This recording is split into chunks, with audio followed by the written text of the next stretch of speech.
fans, and hope you are locked in and ready for some world-class pool. And it's in. What a performance. Ladies and gentlemen, we have witnessed some absolute thrilling matches so far.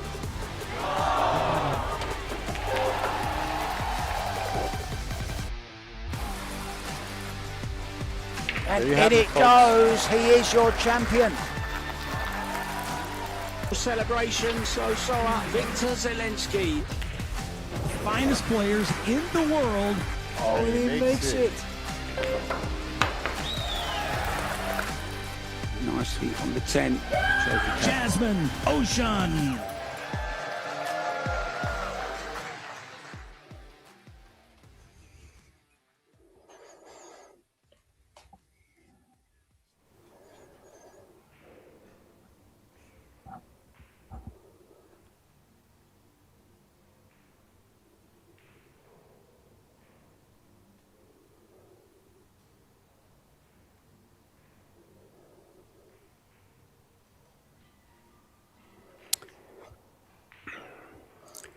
And welcome, pool fans from all around the globe. Predator presents day 1 of 7 with 3 professional tournaments here in St. Johann in Pongau, Austria. We have the Beckmann Billiards Men's Open with 3 for $125,000 prize fund, $37,500 for the winner. We also have the Billiards Carrinho Women's Open. This will all be 10 ball, 2 of 3 races to 4. And we also have the Predator mixed doubles. That is Konstantin Ivanov from Ukraine. This is his first big tournament after playing juniors. And that, of course, is Joshua Filler, the killer filler. And this is George Teachea. And I'm joined in the booth by my colleague and friend, Eric Horlifson from Canada. The referee for this match will be David Pearson from Texas. Hello, Eric. Hey, good to be with you guys. David and Goliath battle here, George. Oh, my Lord. Yeah, against a player with less experience. We'll see how this one gets on. Well, Filler has won the lag. This is 2 of 3 sets. Races to 4. Of course, if they're tied at 3 games apiece in the third and deciding set, it goes to a shootout. This young man that just broke the balls, 28-year German, has just been playing outstanding pool. You said the best player in the world. The way he's playing, he has bested the best players in the world by scores of 13-1, 13-2, 11-2. His last outing was the UK Open, where he went 85 games winning and lost 27 against the best in the world to win that tournament. And this young man, is his first big tournament, Eric. Yeah, I think we saw some results with him in the under-19 European Junior Championships. Ukraine was a champion in that event. He was a part of that team. But not much else known about him. Well, we do know that he won his first match. Joshua has yet to play. He was seeded, so he will be playing the young Ukrainian. And he defeated Rivo Maimere. Another junior player. Good to see the juniors stepping up to the open events now. Oh, what an experience for these guys. 660 Fargo, George? He's the 666 Fargo. Ivan Konstantin is the 666 Fargo.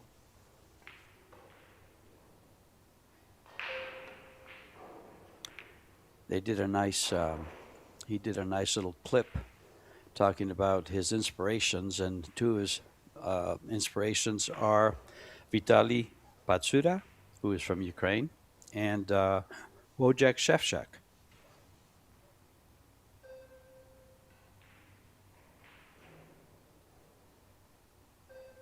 Filler starting out with the first offensive chance here. Gonna have to get in a small area from the 3 to the 4.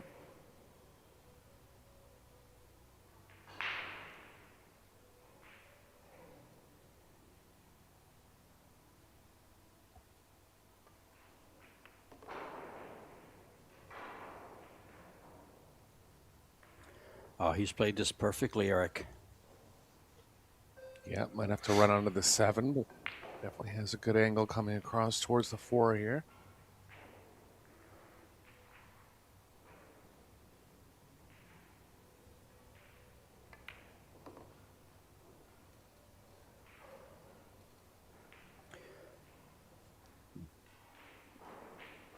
Yeah, this is really nice. He can bump that 5 ball right in front of the 7 for the side pocket. This is just gorgeous pool right here.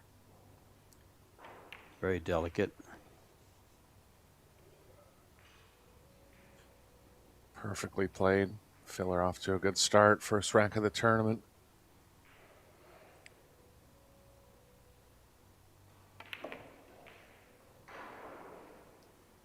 He'll be playing the mixed doubles with his wife, Pia Filler. It's going to be a hotly contested event.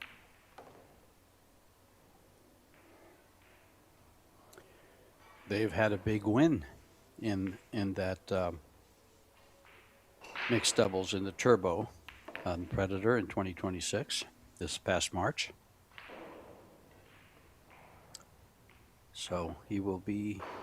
This man is looking at probably making, let's see, it's 37.5, 37,500 for winning this tournament, and then the mixed doubles is 40,000. So he could be looking at a $77,000 paycheck at the end of this if he wins both tournaments. A lot of money to be had here in St. Johann. Well, I'm sure he doesn't look much lower down than the first prize as far as prize money goes. He expects a lot from himself at this point. Well, one thing about Joshua is it's shot by shot, and he plays to his best of his ability every time. And he takes the opener with his first real opening. He runs out the rack.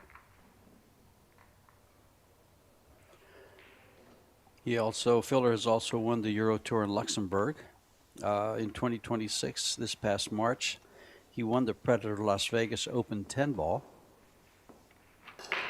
So he's at home here. He's also sponsored by Predator. A lot to do here in these 7 days here in Austria. Beautiful place to be.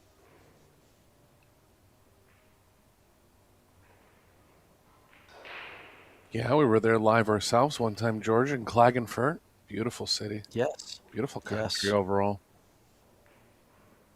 Would love to be there again. Can I take tomorrow's flight? 9 ball almost going down, but the 3 ball is going to be in. Shot on the 1 possibly. Going to get blocked by the 8, but thoughts of a combo here.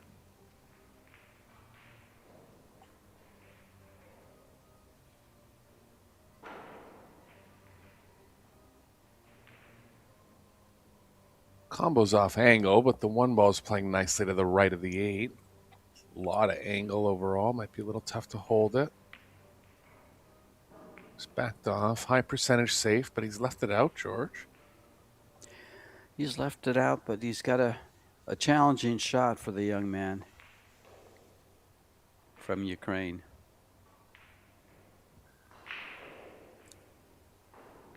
I don't mind Ivanov leaning towards offense here a bit. I think Filler would be favored in the tactical department overall, just considering experience and age.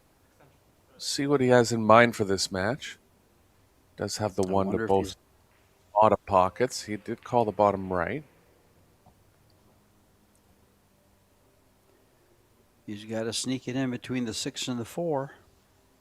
Cue ball's tracking towards the side pocket on the left.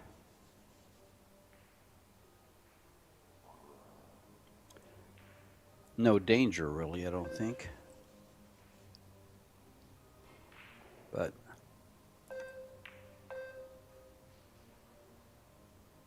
I left it out a little.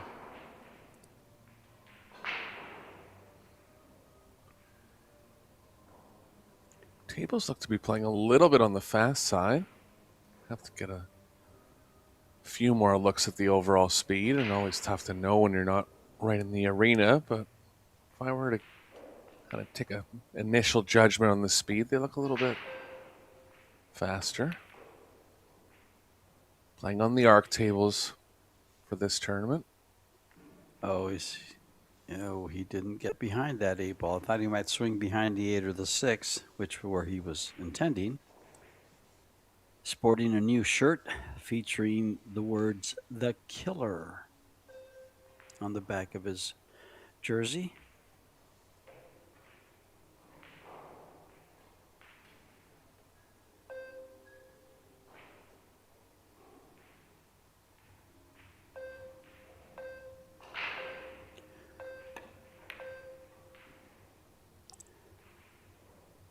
Oh, this is going to leave a mark.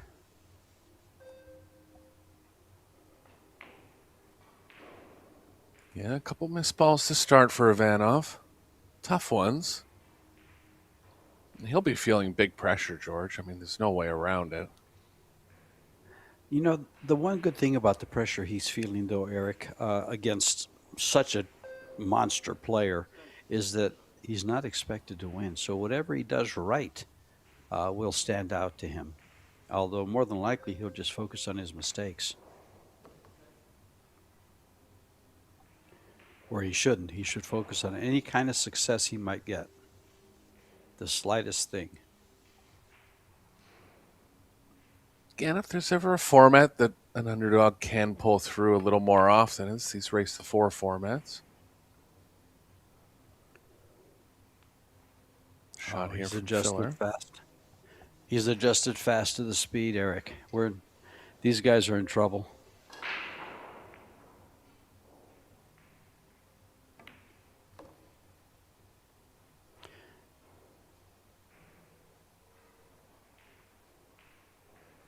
Feder Gorst also in contention for the title this week. Declan Catchy in the tournament. We have a Hall of Famer, Ralph Souquet. We have so many world 10-ball champions. You have Wojciech Szewczak, Eklund Kaci 2 times. On the ladies' side, keep in mind we have the Carrinho Women's Open with a $90,000 prize fund, and you have Christina Tkach, Cho Che-Yu, Wei Tu-Chin. We have some players. We have a whole host of players. Interesting thing that I find, though, Eric, is there are no American players in the men's field. Wow. No one made the trip to Europe. The women have 2, Kennedy Mayman from the U.S. and Savannah Easton. Look at this shot. Beautifully played. Perfect speed. Yeah, I think he was trying to go to the long side there, but ended up on the short side. Got the speed right. He's going to have to go up and down here, too. I don't think he's going to try to hold this. I think he'll hit the bottom rail. Yeah, 2 rails back now. Shot. See what I mean about the speed there, George? It's coming off the rails pretty quick. Players will adjust. Yeah, the bed looks fast and the rails look fast.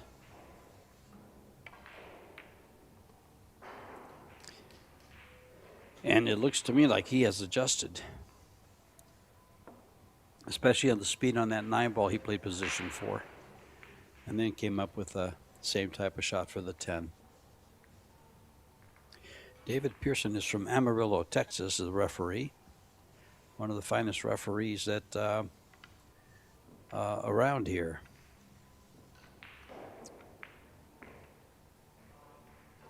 Do a good job for him.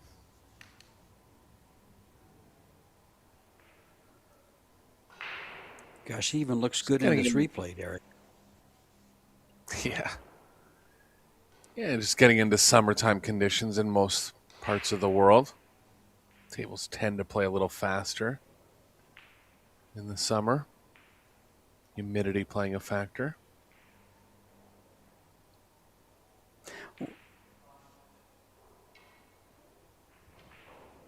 Those are the Predator Arco. Oh, no, I'm sorry. Those are the Aramith balls. No, those are the Predator balls. Aramith is a sponsor, but those are the Predator balls for this Pro Billiard Series Predator Tournament. The Predator Arc Table. And the Predator sponsored filler to break game number 3.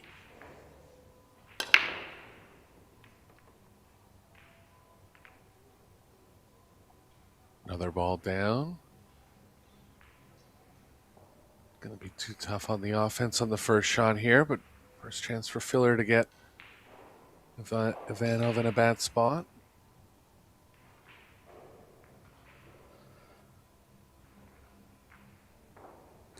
Let's see if he nudges him up behind the 2-ball. Yeah, he'll definitely look for that. Might have to draw the cue ball to kind of lay it nicely behind the 2. Doesn't look like much else, though.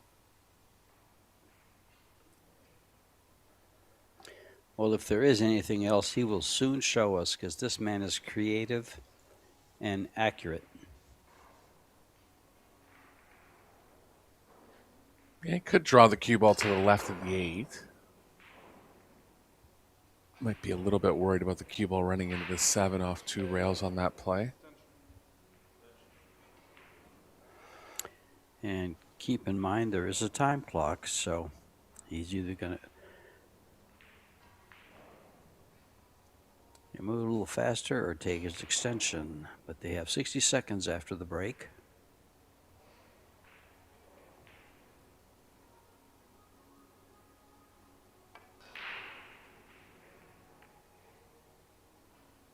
Great shot Got there him. if he's caught the edge. Yeah, I think so.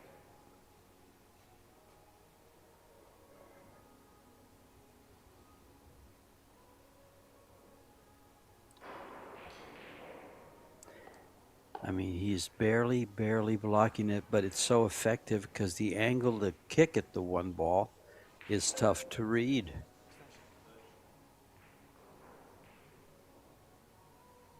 Yeah, I wonder if he has the left edge, but he's not really taking an offensive stance here.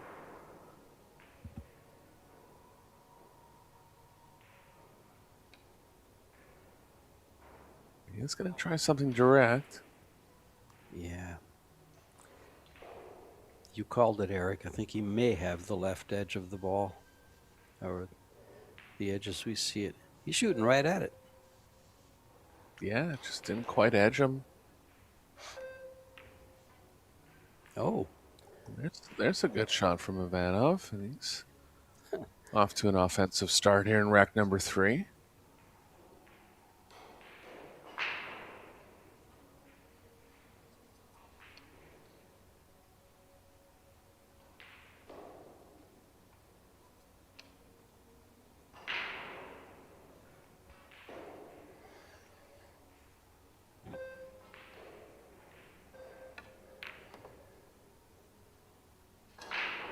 Well, Times the ball. where we thought he was hooked, the young man made a great shot on the 1, and now is in position to work hard to get the rest of the rack. He's going to have to find this window between the 5-7, though.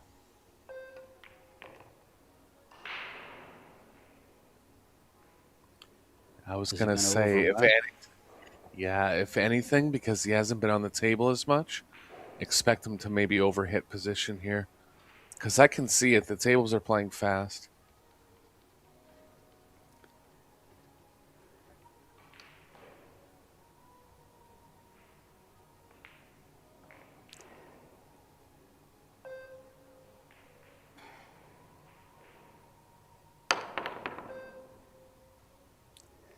Oh, he's going to come up smelling like a rose here.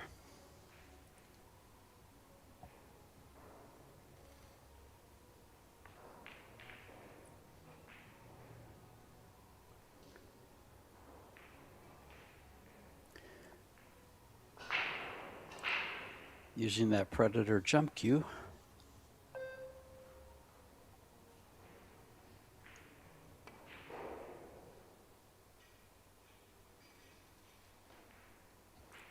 First mistake from Filler, and ball in hand now for Ivanov.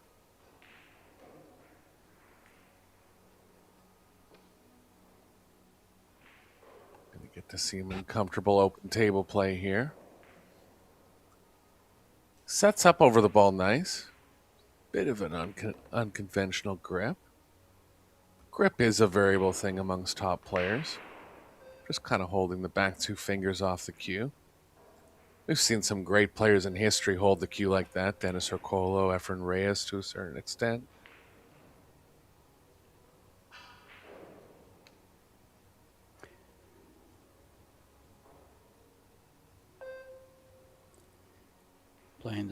Playing for the 7 in the same place. And he's going to go over it. He's on the wrong side of the 7 again, overrunning his position. Yeah, the tables are fast. Players just going to have to adjust. He's going to have to avoid the 9 ball here. Coming around for the 8.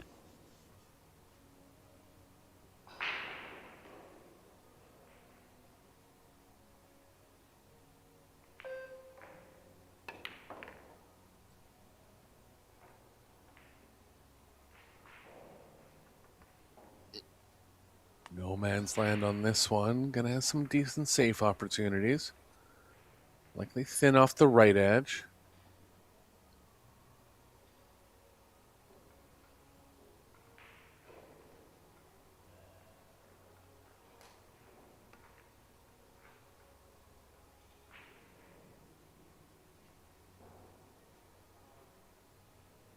Filler can bank the 8 up the middle now and try to use the 9 as a blocker.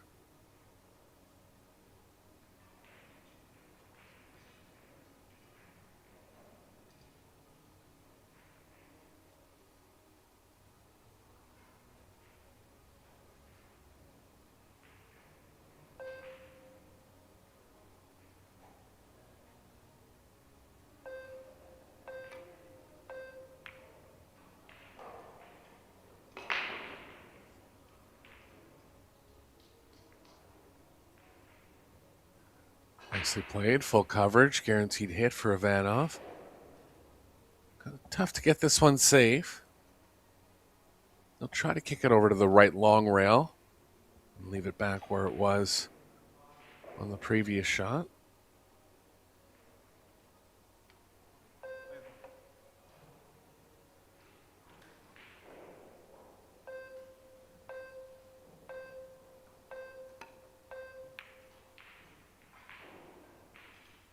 Gonna leave this in the open, George. But it might go in the only spot it can get safe along that rail, and it has.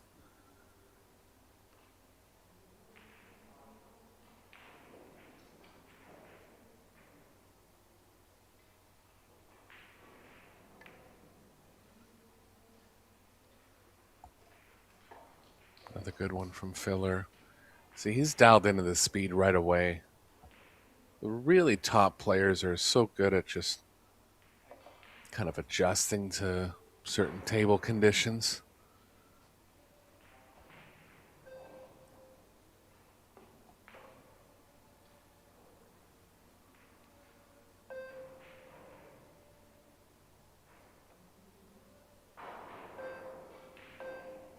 Two rails ideally here for Ivanov. Went at it, trying to catch it on the thin side off the second rail. No good, and Filler's going to be on the hill quickly here in set number 1.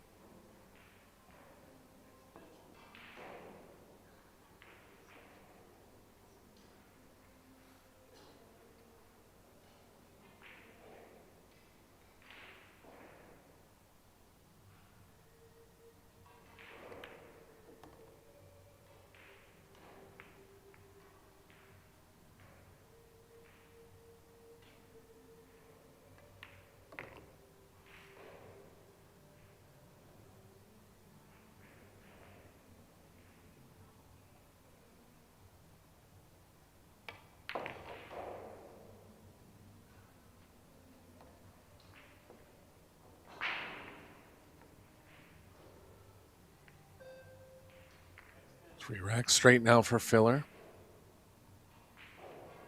He's been very successful in the break in this match.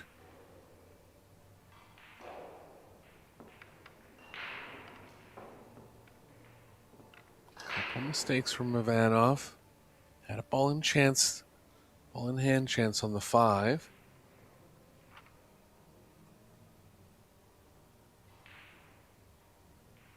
Filler playing some good safes at the end of the rack.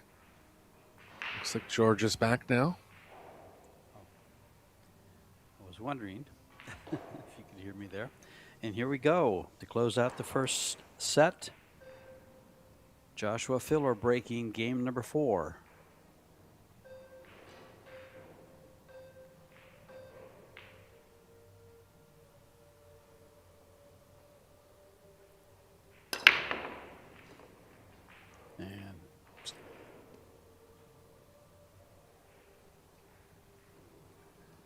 Yeah, he's got the 1 ball going now. 2 balls down on this one. No shot at the 2.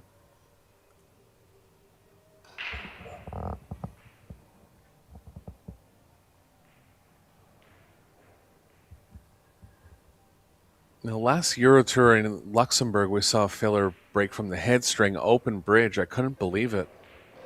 But that was playing with tap balls compared to the hand rack. I would Makes have a been big difference. very surprised. Oh, yeah. I would have been surprised to see him use the same strategy here.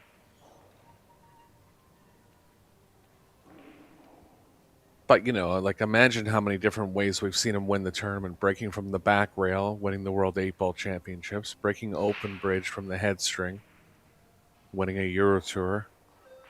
He usually goes from the side rail in these Pro Billiard series. So, you know, he just, as with what all champions do, he kind of dissects the format and figures out a break that's going to be likely successful for him.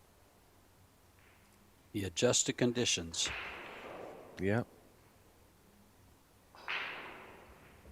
Got aggressive on this one, and it turned out nicely.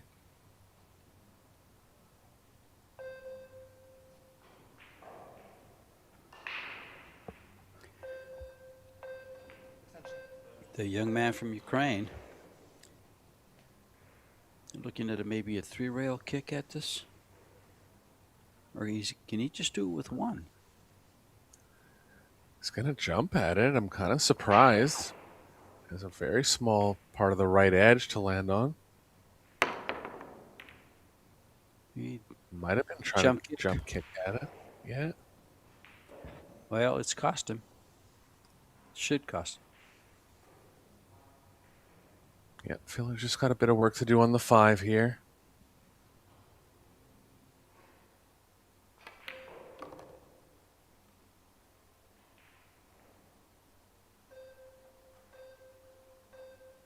Could run into the 7 now if he likes.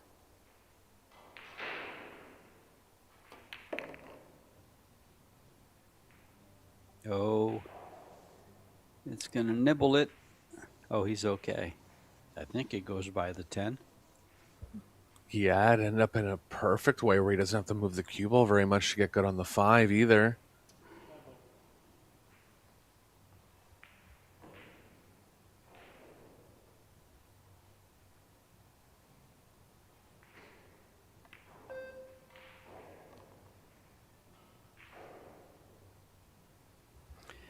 He might have liked to roll that a little further.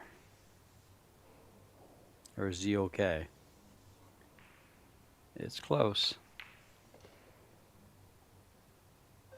Whew, look at that cue ball spring off the rail there.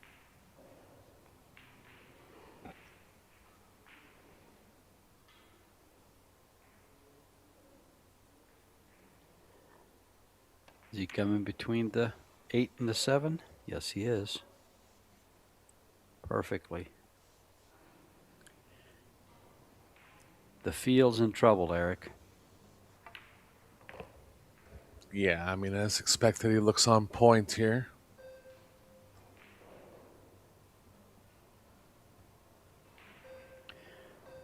"96 players scheduled for this event.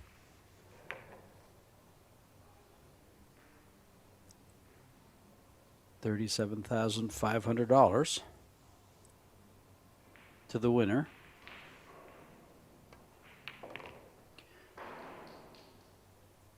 Filler with a 763, I mean an 863 Fargo, the highest in the world. The closest to him in this tournament is Federgorst at 850. In fact, he is 200 points in Fargo above his opponent at this point. Sponsors for this event are Little Monster, Box Billiards, Kamui, Yalin, Venbilliards, Iwan Simonis, Aramith Billiard Balls, Billard Beckmann, the WPA, and Billiards Carrinho. We have the Women's Open coming up along with the mixed doubles. 7 days of nonstop action for you here in Austria.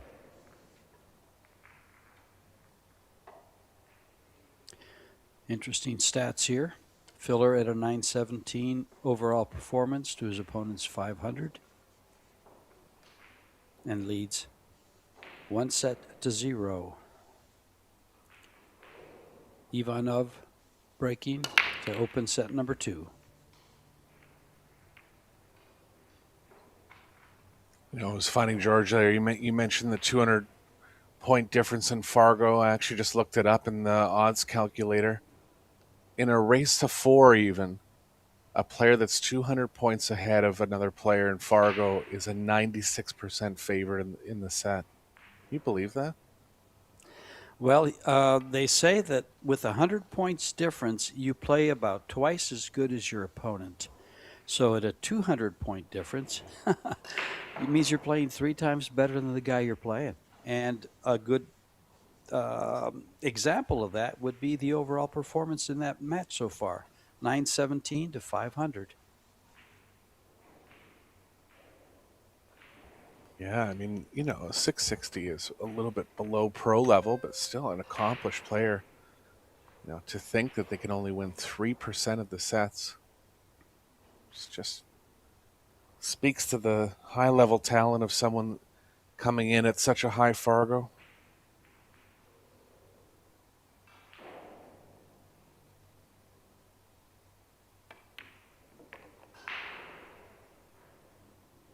Filler looking for his first break-in run in the match here.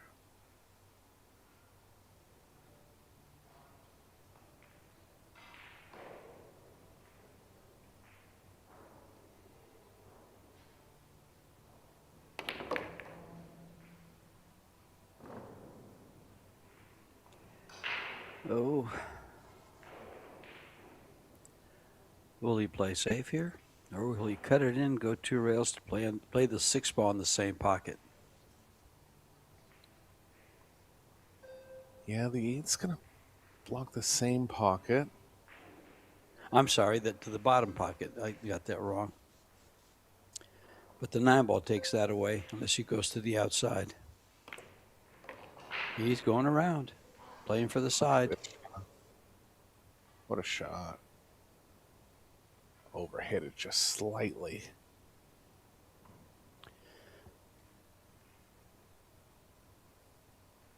See if he wants to power up again here.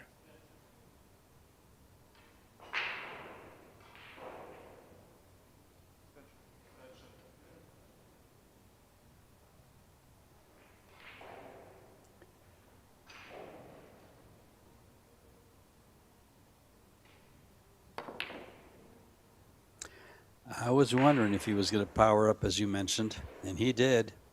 And it's going to cost him. That's going in.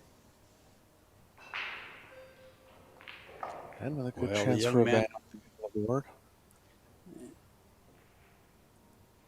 the young man should win his first game here. And it's a great game to win because it's the first game of the second set.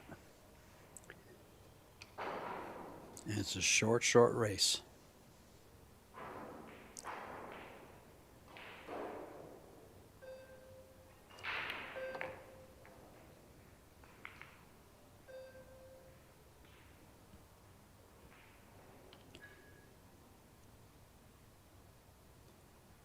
Looks like he has just enough angle to move the cue ball for the 8.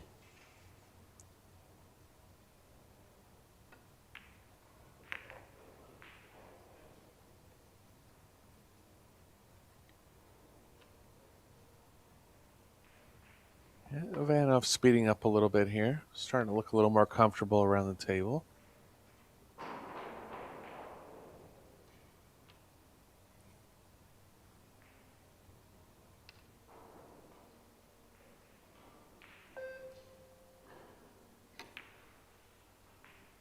Oh, my. Huge mistake. That will leave a mark in his brain. It'll take him quite a while to put that one out of his mind. Well, I'm even surprised he didn't follow the ball there. Just hit it with less speed.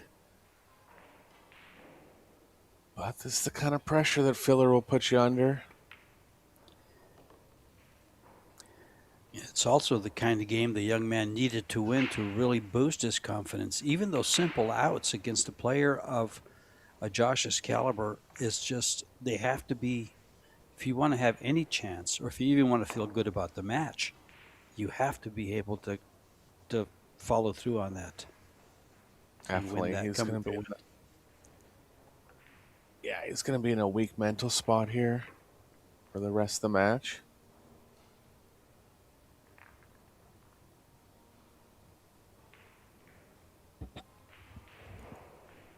Didn't even notice their filler switched hands on that one. You don't see him switching hands very much.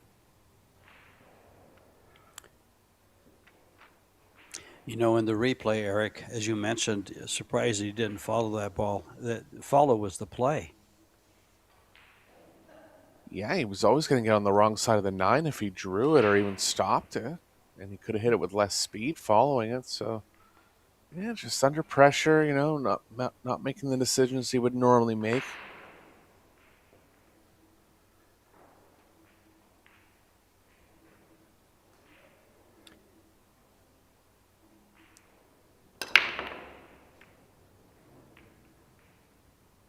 Oh, this one.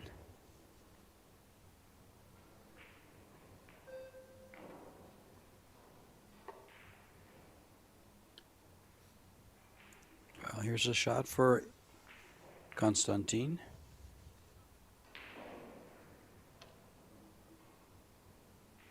Yeah, tough opener. Might have to elevate. Draw the cue ball on the right long rail. Just far enough that he can keep somewhat level. I like playing offense there. And it's gone wrong.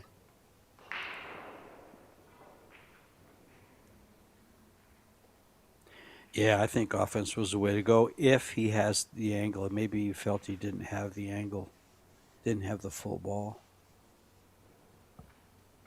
Yeah, I mean, even if he was going to, it's a decent wall down at the bottom there, but even if he was going to play safe, I think considering something behind the 2 would have been a good play. But Filler being handed a couple gifts here. He's played well. Not much pressure from Ivanov so far.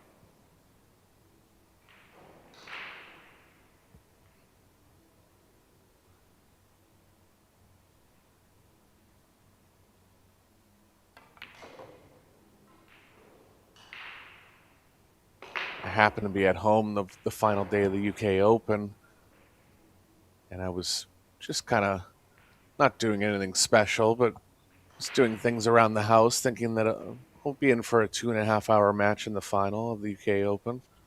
I tuned in 30 minutes in, he was up 7-0, and he broke and ran 8 of the 13 racks in the final. It's just, unreal stuff. And he goes on to defeat Wojciech Szewczak 13-1. Yeah, broken ran 8 of the games. I mean, it was considered one of the best performances ever in a major final. Yeah, well, for that tournament, his numbers were, I think, was it 7 matches? 9 matches, and he played at a 946 Fargo level. Winning 9-1, 9-2, 10-3, 10-1, 10-8, 10-2, 10-7, 11-2 against Jason Shaw, and then 13-1 against Wojciech Szewczak. Only 2 threatening matches out of the whole tournament. One of the players that got close to him was Nicholas Dorr. He's here this week in Austria. Was that the 10-8 match, I believe? Yep. I think it was, yeah.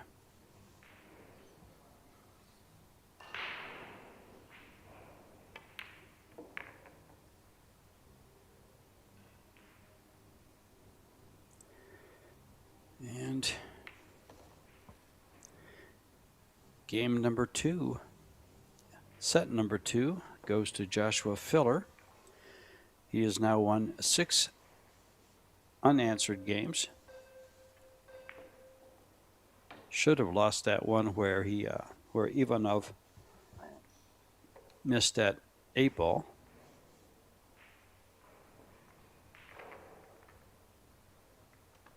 Yeah, Vanov has had ball in hand a couple times and really have to get those chances down in any situation, never mind playing a player like Filler. But yeah, just coming in under big pressure in this match. As you can see by the stats, not one positive thing for Konstantin to look at stat-wise.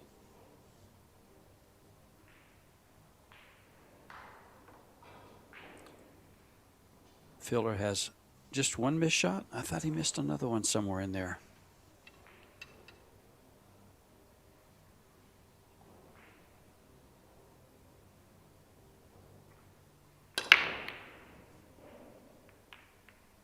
Oh. 5-ball was going, but got kicked away. Nothing down.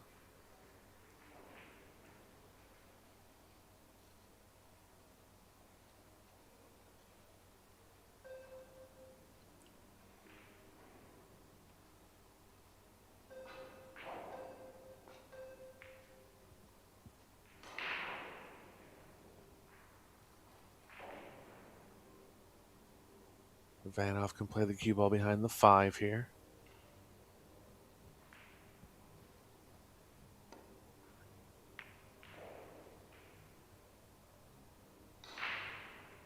Almost got there, but the 1 and the 3 are gonna, 3 and the 4 are gonna block the 1.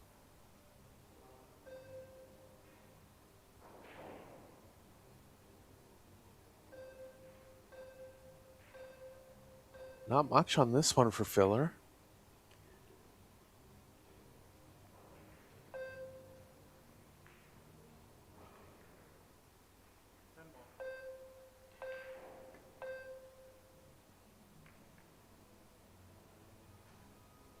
It's a good try there, containing the 1 well.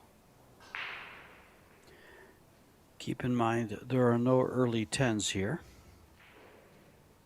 The rules have been changed to where the 10 is the last ball to go in for a win. Otherwise, he could play the carom on the 10 here, but has no value.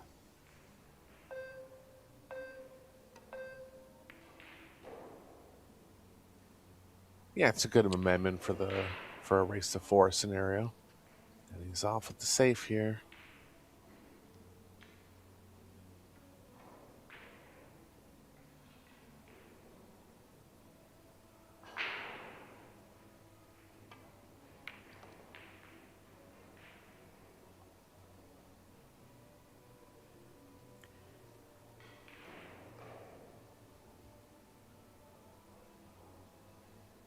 Taking the 3 into the bottom right here.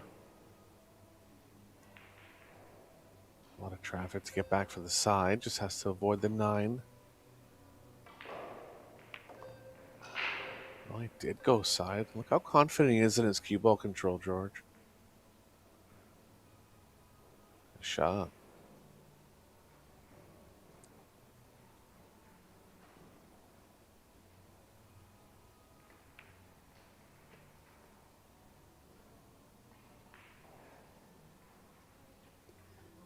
He's in complete control of that cue ball.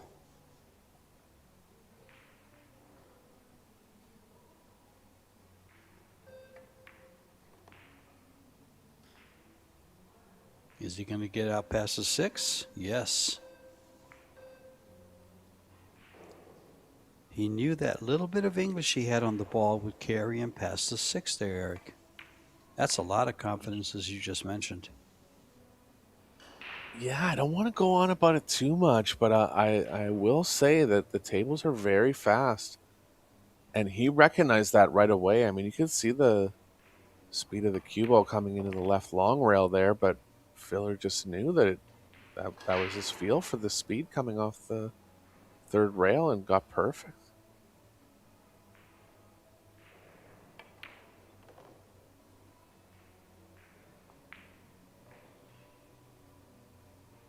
Nice rack here.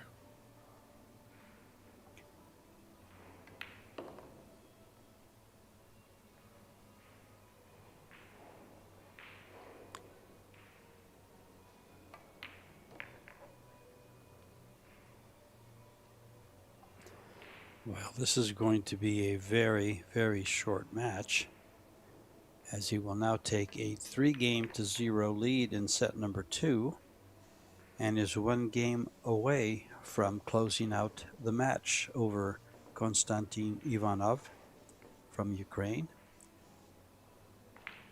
And this is Joshua Filler's opening match, as he was a seeded player.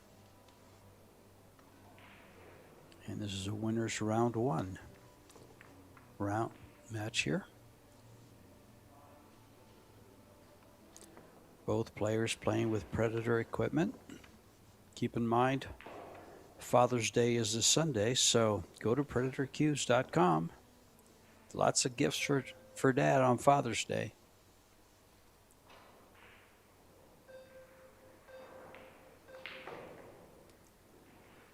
It's being played on the Predator equipment, the Predator balls, the Predator arc table. Nice arena by Predator here. To tell you the truth, Eric, I love the flooring here. None of these bright colors coming up off the floor. But here's Joshua Filler to close out the set and the match. We've had some wild carpet designs in the past. Yes, we have.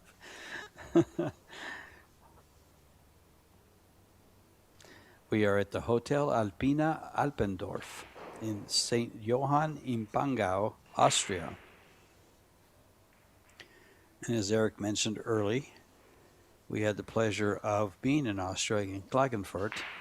I believe it was last year and the year before, actually. And it's just such a nice venue.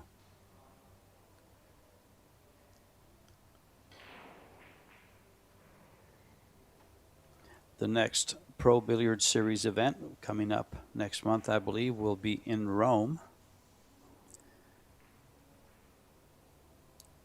There's also the Euro Pool Championships coming up after this tournament.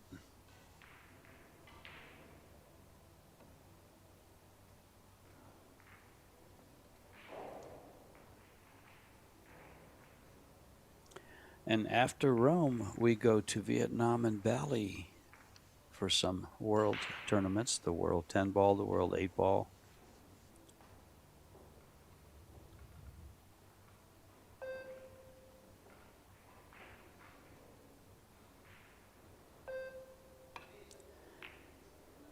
Filler is your World 8 Ball champion in 2024.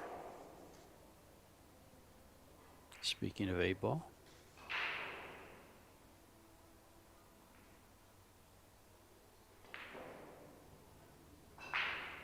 Yeah, that was about the only tournament that he didn't have a great finish in 2026 so far.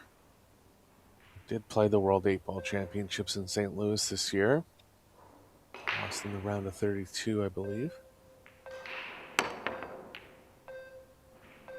Look at this shot. Oh boy. Perfect.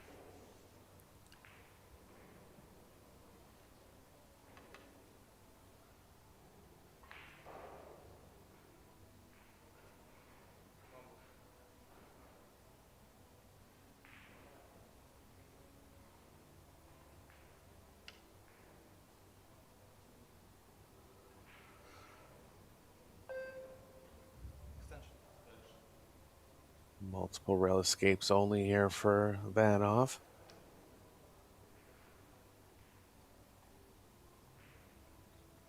Too well just to hit this ball, never mind getting it safe.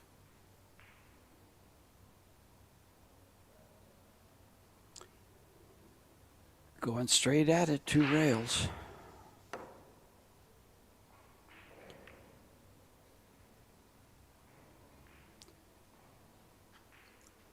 Ball in hand chance for Filler to finish off the match now.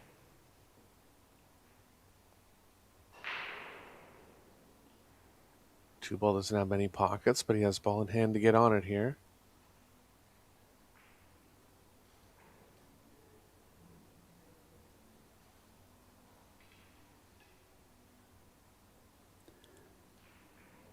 Looks like it might go by the 3. If not, he's going to roll to the rail and play it to the opposite corner for the 2 ball.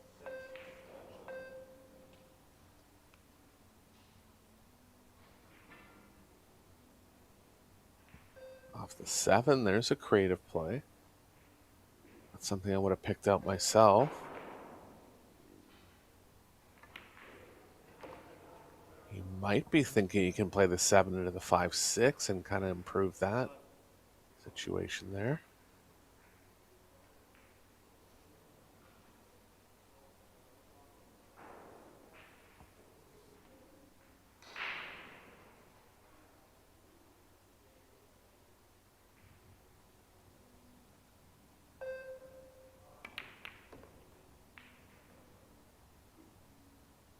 That's what he tried. I think you called it, Eric. 10. Yeah, I think you called it. I think he was trying to break those 2 up. He's got plenty of room to get to the 5, though. Just got to come close to where the cue ball is now, or on that line. Yeah, that's what I thought. There's still some room between the 8-6. He's getting creative here. Nothing wrong with what he did.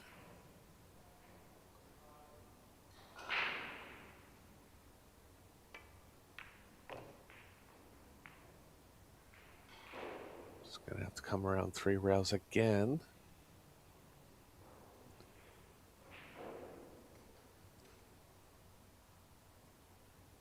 You think he'll play to the short side of the 7? Well, he's drawn the ball. He's coming over to the left and over. This ball's going to sling off the first rail. He's hit it perfect, though. Made that look easy there.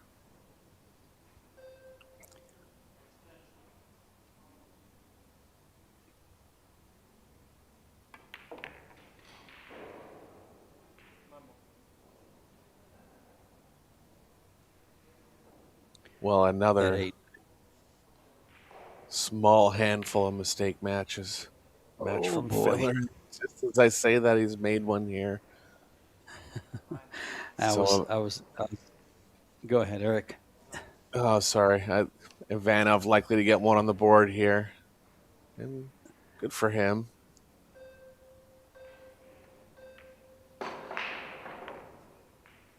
Oh.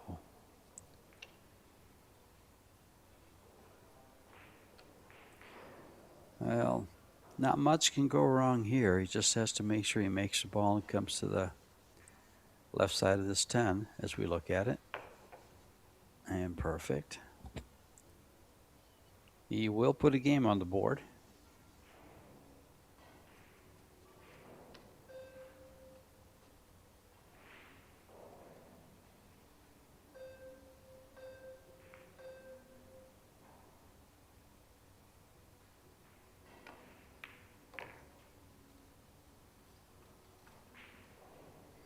And now we get to watch him break other than the opening break for the second set.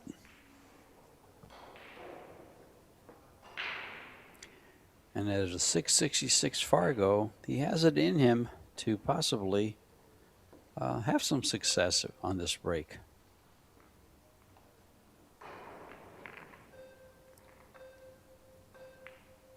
Yeah, I would think one rack will be worrying Filler too much, but the fact is he only has to win 3 to win the set, so got 1 on the board now.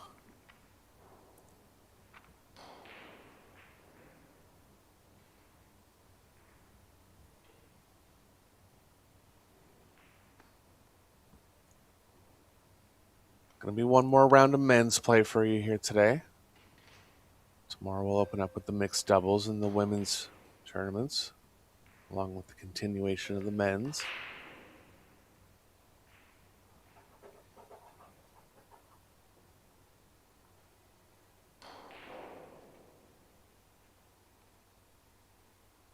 Here we go. Game number 5 of the second set. Oh, it looks dry.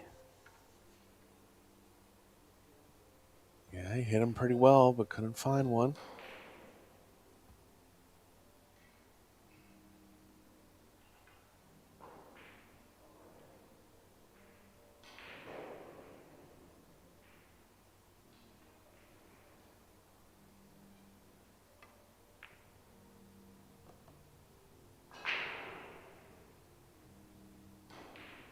Looks like the 5 passes the 10. He's going to want to control the 3 well off the combo into the 8.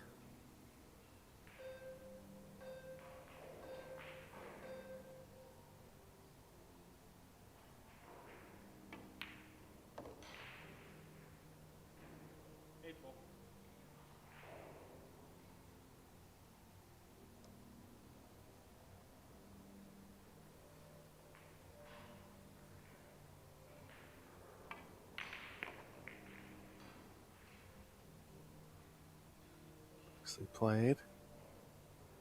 He has enough angle to just come one rail here. He can draw 2 rails back if he needs to.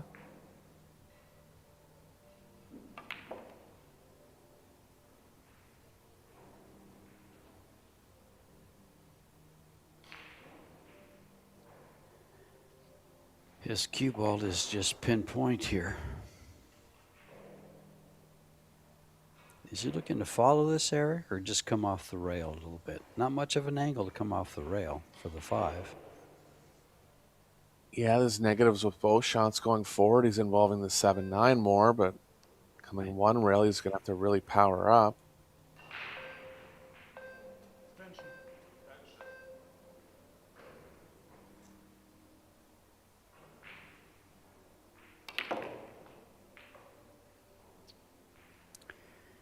And power up he did.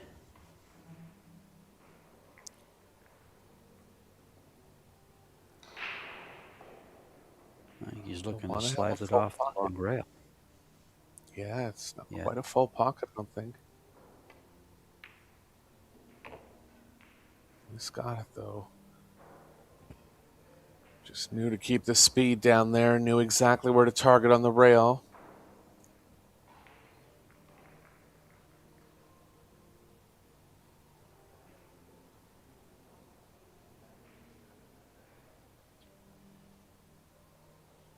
Still a little too much angle here, looking to kill the angle with draw.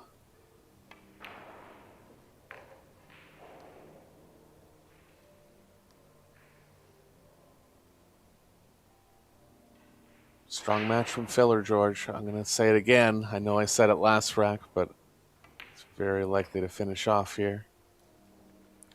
Oh, he's acclimated just very well to these fast conditions. He's got that cue ball, it's just pinpoint.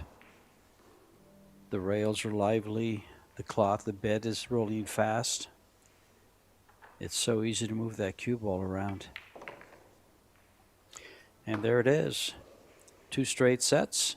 Filler takes his opening set to move on into winner round 2. And Konstantin Ivanov will move into the one-loss side. We'll see him soon again.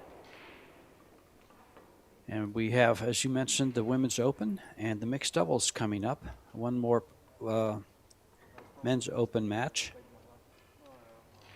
And Joshua Filler looking to do some damage in Austria here. This has been Eric Horlifson and myself, George Teja, bringing you the live action from St. Johann in Pongau, Austria. Thanks for joining us, folks. Stay tuned. Lots of pool this week.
instruction will say when to start. So we'll let it start like the 11 minutes.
fans, and hope you are locked in and ready for some world-class pool. And it's in.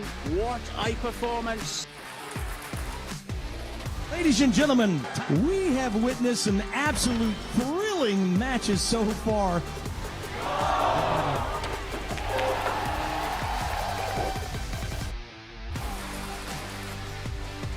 And in it goes. He is your champion. Celebration, so up. Victor Zelensky. Finest players in the world. Oh, he makes it. Nicely on the 10. Jasmine Ocean.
Apologies for the late intro. Just switching up matches last minute. We're here in St. Johann in Pongau, Austria. Hotel Alpina, Alpendorf. This is Eric Orlovson to be joined shortly by George Chea. First Hello, round Eric. match. I'm in. Okay, good to hear you, George. Just giving them the rundown here. Okay, First I round did match. the intro. Okay, go ahead. Didn't come through. Okay. Eklund Kachi and Wukun Lin. What a match we have for these two champions, the two-time world champion Eklund Kachi and the monster from Chinese Taipei. Plays great in teams, breaking the balls here as he wins the lag. And Eric Horlifson and myself, George Stayachat, bringing you the live action here in Austria. Yeah, tough matchup early on in the tournament. Two world-class players going at it. The one advantage Kachi has here is he's already played a match, so he's had a chance to get accustomed to the equipment. He defeated Lazar Kostic in 2 straight sets, and this is Wukun Lin's first match in this tournament, as he was seated and Kachi was not. Interesting thing here, Eric, is these guys are rather close in Fargo. Lin Wu at 825 and Kachi at 831. In the tournament, Kachi has the 7th highest Fargo in this tournament this week, and Wu with the 11th highest Fargo. 831 for Kachi and 825 for Wu. This could be the final. Yeah, Kachi's done historically well in the Pro Billiard Series, winning a World 10-Ball Championship under these breaking rules.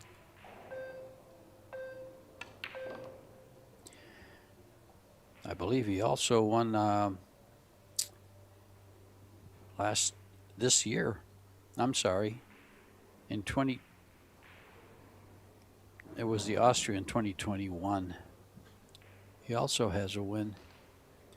He's done rather well. 2-time world champion in 10-ball. UK Open 9-ball champion, the Golden Eagle from Albania.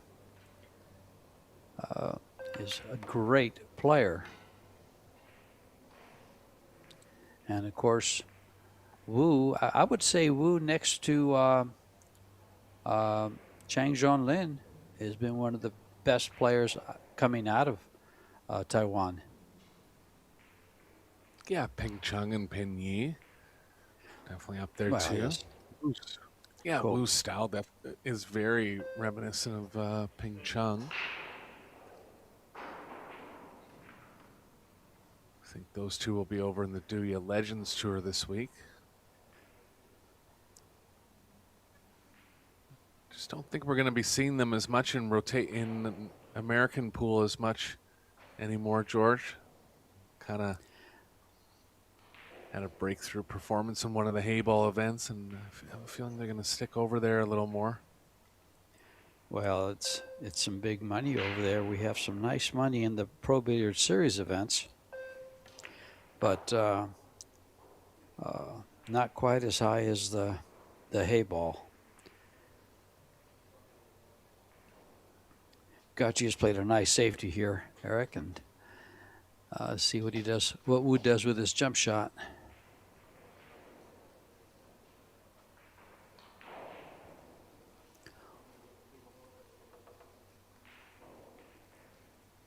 So long distance one. Looks like he's going to favor some kind of kick here.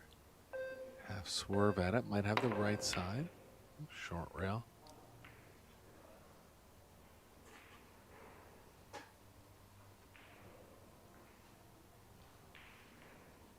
Going to be tough to combo at this, queuing over the 10. It's in a pretty good line, but there is distance between the 3 and the 8, and a lot of distance between the 8 and the pocket. It's tempting.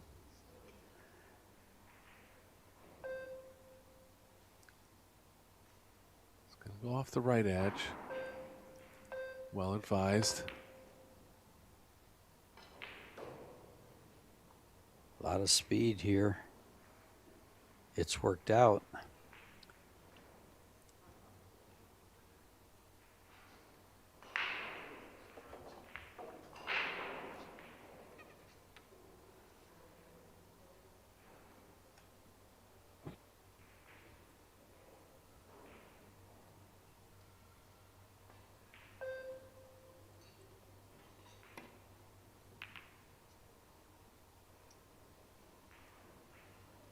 Kunlin was a part of the Chinese Taipei team to finish second in the World Team Championships, previously on the Pro Billiard Series. He's had some good results in the mixed doubles. I believe he won the Las Vegas Open once, about 3 years back.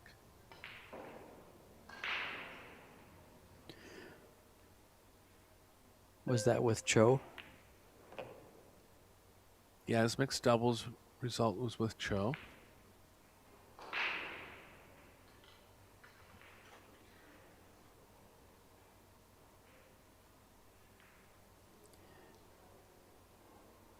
He's a very, very solid player. He's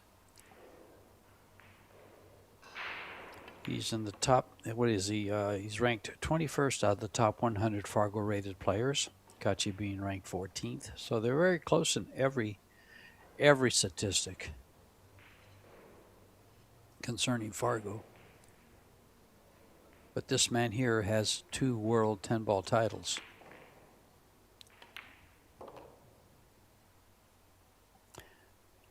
'21 and 2023, and I believe he was in the semifinals in 2022.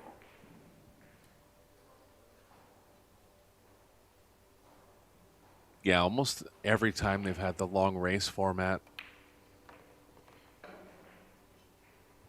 With these Pro Billiard Series rules, Eklund's done very well.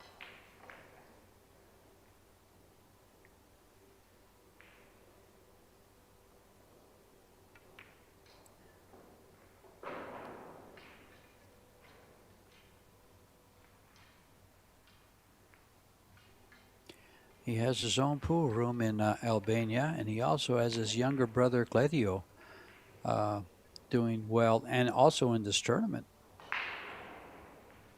They've been traveling together now for these Pro Billiard Series.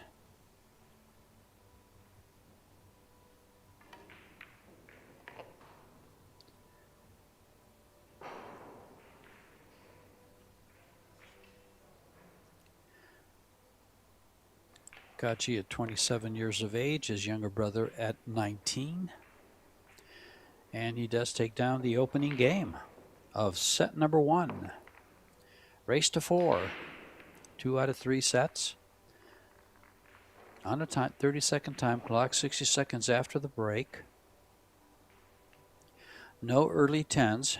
10 ball to win the game, the 10 ball must be pocketed last.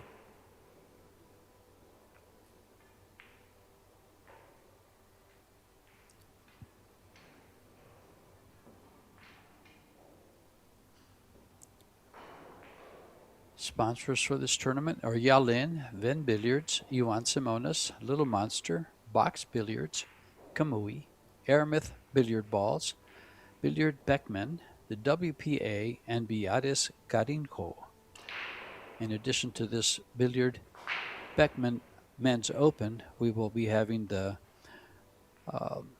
Carrinho Women's Open, Billiards Carrinho Women's Open, and also the Predator Mixed Doubles coming right up for you this week. $315,000 in prize funds, $37,500 for this tournament right here for the winner, $40,000 for the mixed doubles. And I believe the women's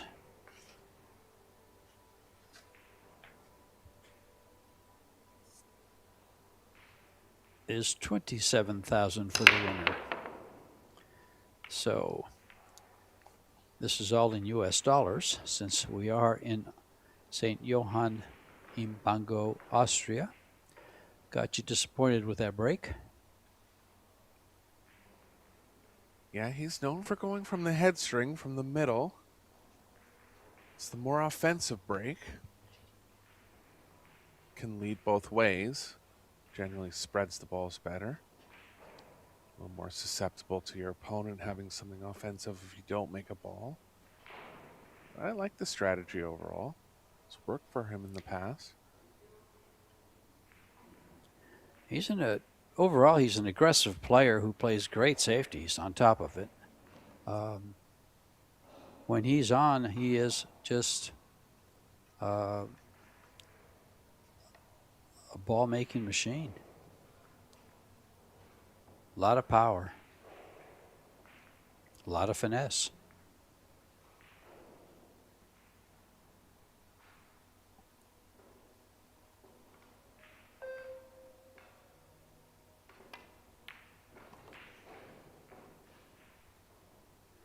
And speaking of finesse, this player right here stands at the top of the best players in the world. Yeah, Kunlin's always been a very smooth, finesseful player. Kind of hits the ball at medium speed always. Gets a lot out of the cue ball.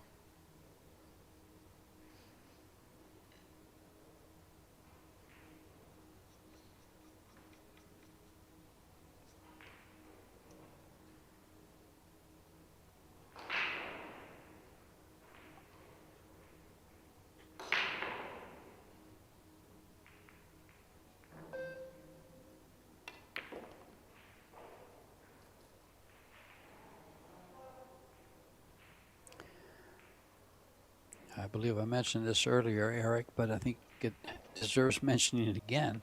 We have no American players in this tournament in Austria. None of the players from the U.S. made the trip over.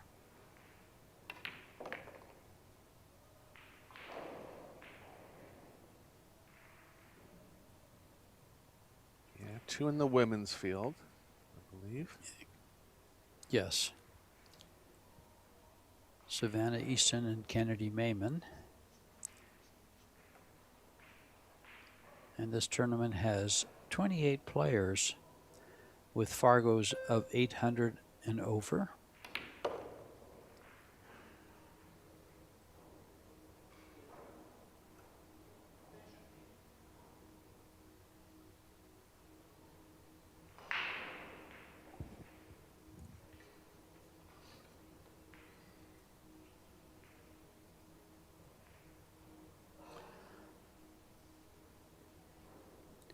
These guys are playing for first prize of $37,500. US dollars. And Boo has lined himself up perfectly to bring it straight back for this 9-ball.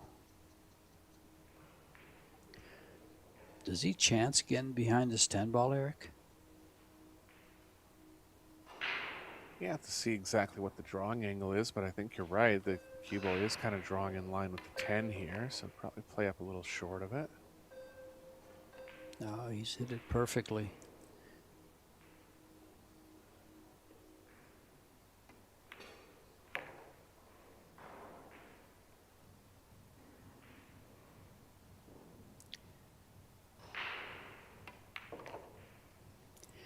And Wu takes game number 2 and says, hold on there, big boy. You're not running away with this one. Tied at 1.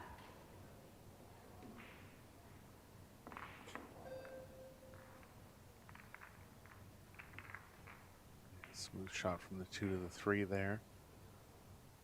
Stayed in line nicely for the rest of the rack.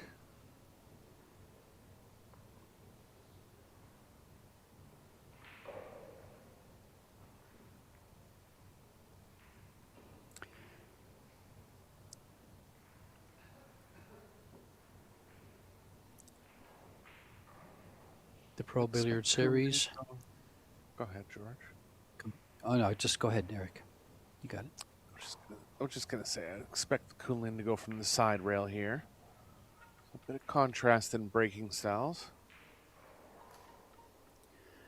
And you're watching the referee rack the Predator Arco balls with the Predator rack on this Predator Arc table.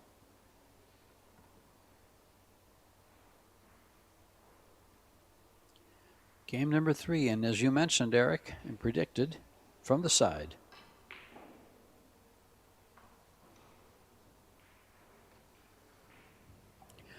Got you interested to see the results of this break as he breaks from the middle, as you mentioned.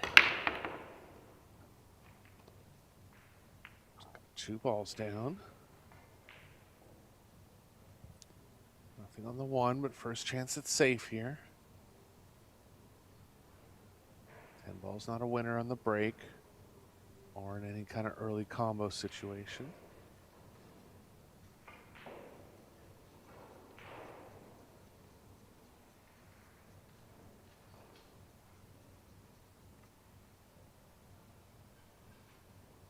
Could have a very aggressive thought at a combo here. He's going to look for safe options as a first option.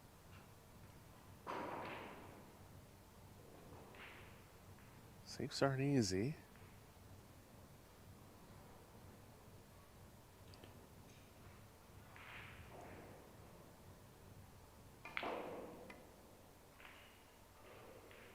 Going behind the 4 ball. It's going to leak. No, he's hit it perfect. And played it nicely. Too close for a jump here. Catch does have the short rail. Nothing obvious for a kick save.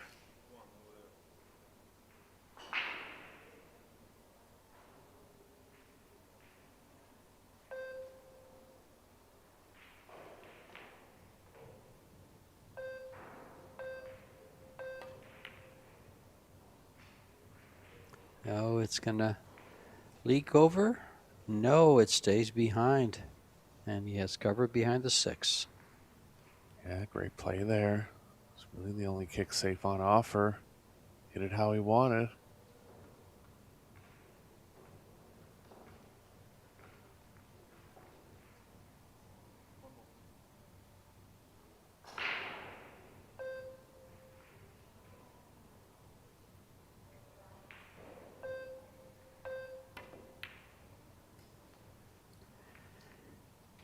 Oh, it's going to catch the 5 and leave a shot.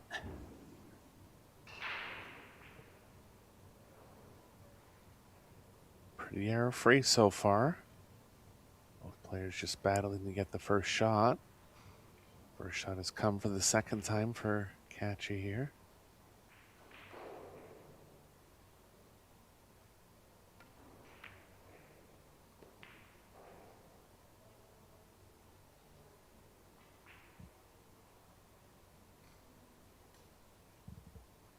See if he decides to take the 5 in the left middle or the bottom top left corner, pardon me.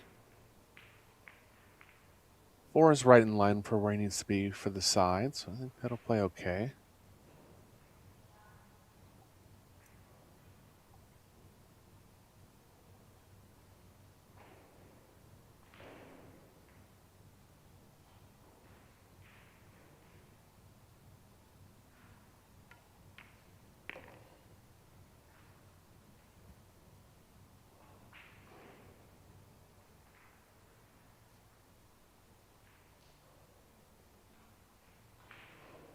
Good to see Clenty back in action on the Predator tables. It's been a while since I've watched him play. Had the pleasure of commentating a match of his. Same with Wu.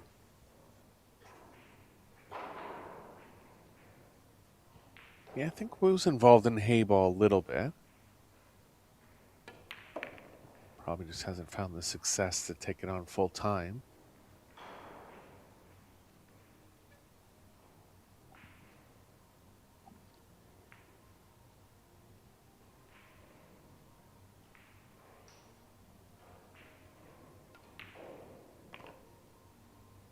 Catchy just seems to kind of play when it's convenient for him. I mean, I'm saying that a little lightly. He's a professional player. He goes to work when he needs to, but doesn't play some of the smaller events or really go out of his way to travel overseas as much as some players.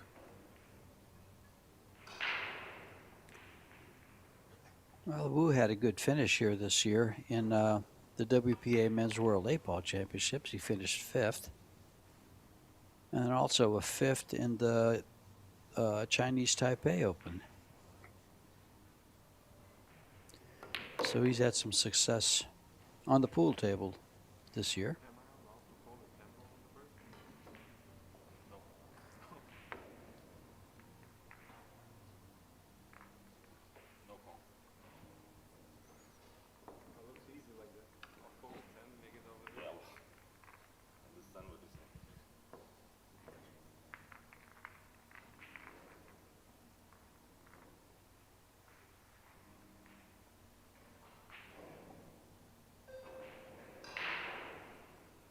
See if Catchy sticks in the middle here.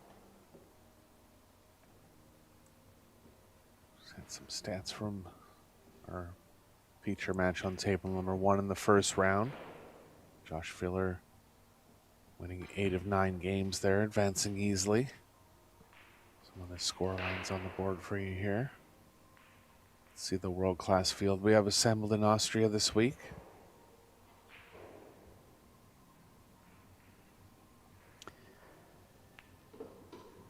It's a good one with players like Federgorst, Joshua Filler, FSR, Shaw, Wojciech Szewczak, Albanosian, Viktor Zielinski, Naoyuki Oi, Alex Kazakis, Maciol, Solnoki, Al-Qaeda.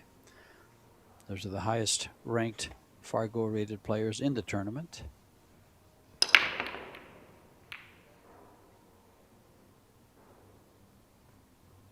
Catchy over to the side rail this time. Nothing down.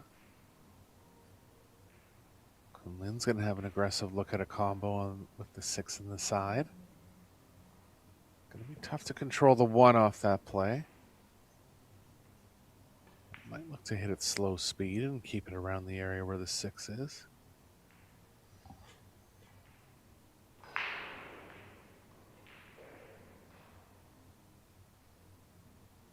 A lot of safe options considering that there's 10 balls on the table.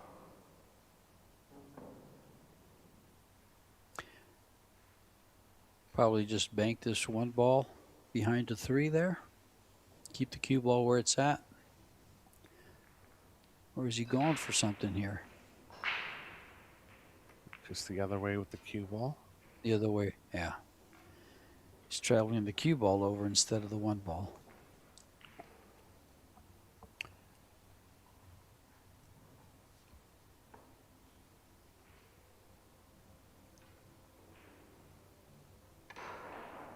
Lane 1 Lin. Is that? I would say chance.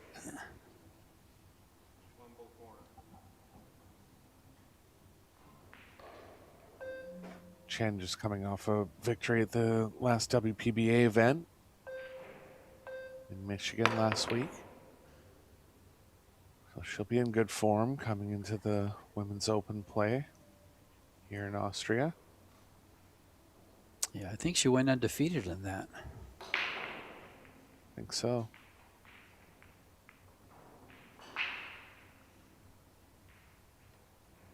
Margaret Fefalova made it to the final of that. Pia Filler with a 4th place finish. She's over here with us in Austria this week as well.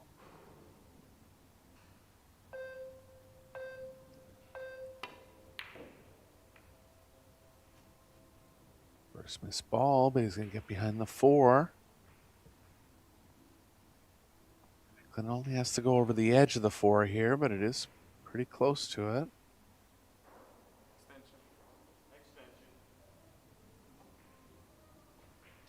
Far enough that he's going to take a shot at it. He's on the proper side of the table for a right-handed player.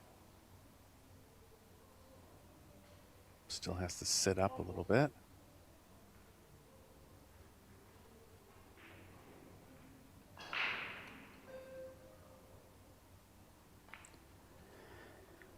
Has to be careful with the 2 balls he has his hand over. All ball fouls. Referee right on top of that.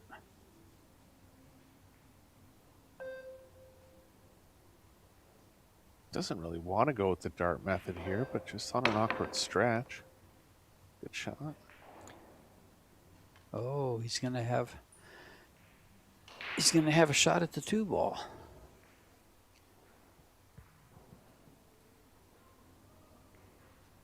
It's nicely controlled. Tough to get that much draw and that much power when you're darting the ball like that.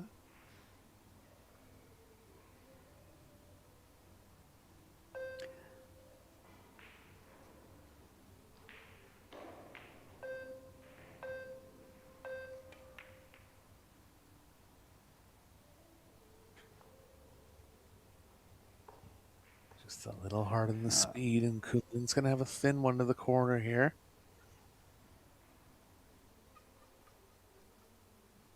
Cue ball's going to have a lot of energy coming around the rails. Might try to miss the 7 off the first rail here. Start playing back towards the 3.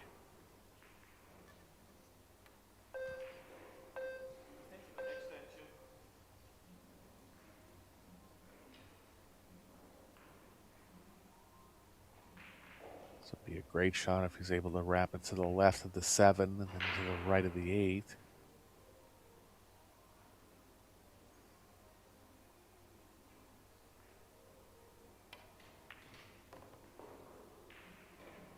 In front of it.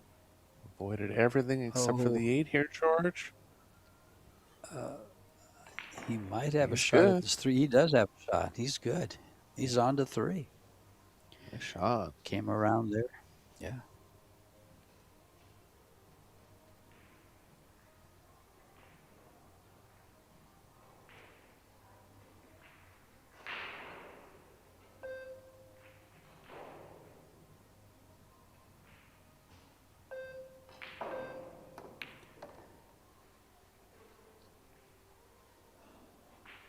High-level stuff as expected from both players so far in this first set.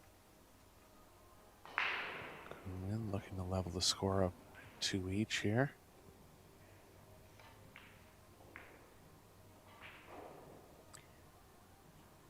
He's a little tough on this 4 with an angle going to the 5.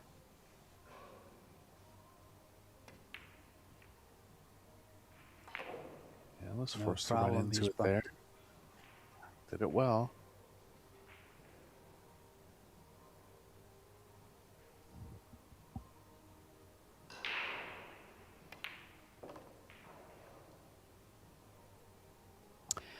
He's in line now.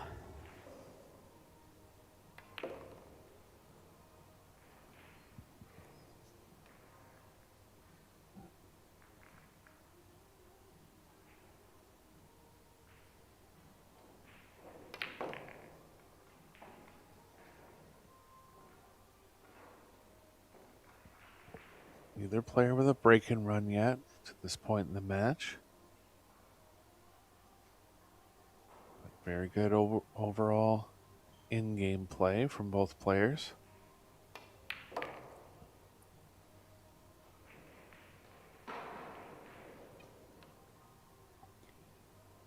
A couple of guys sitting there saying, hey, we're on the screen.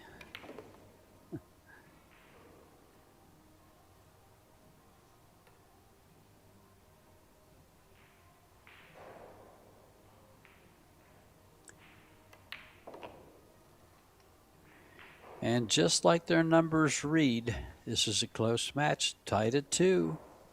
The numbers are close, and so are they.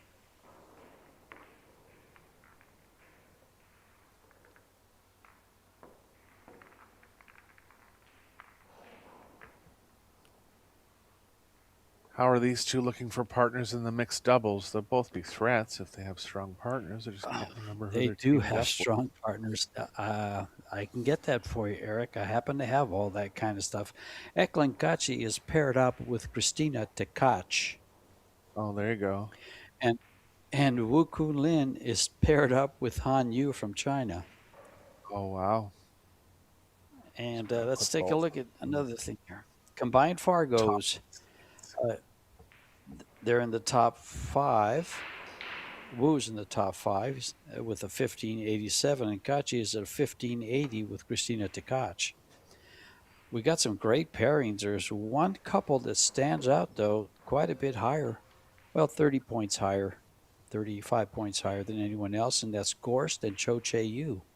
Now, that's a combo that is just 2 of the best players in the world, by far. Yeah, and Cho's been proven to play well with whatever partner she's played with. Just seems to play doubles real well. Sure. I think this is the second time that Wu plays with you, the Taiwanese and the Chinese together there. They make a good team. And I believe Tekach was scheduled to play with Kachi once before, but it didn't happen. But now it's here and it's going to happen. Starts tomorrow, I believe. Yeah, and the Women's Open will get underway tomorrow as well. It's the last round of play for you today. There's plenty coming up from the Pro Billiard Series. We have Italy, August 3rd through the 10th, Vietnam, September 16th, Bali, September 28th, San Antonio, Texas, November 22nd, and Jacksonville, Florida, December 14th.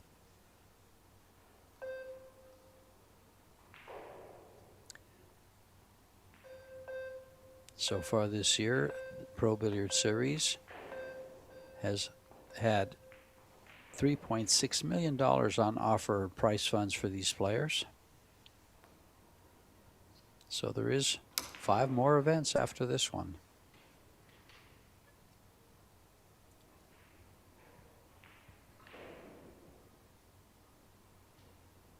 Catch got down to the end of his shot clock there. Just didn't really have a solid plan. Put himself in an underdog position here.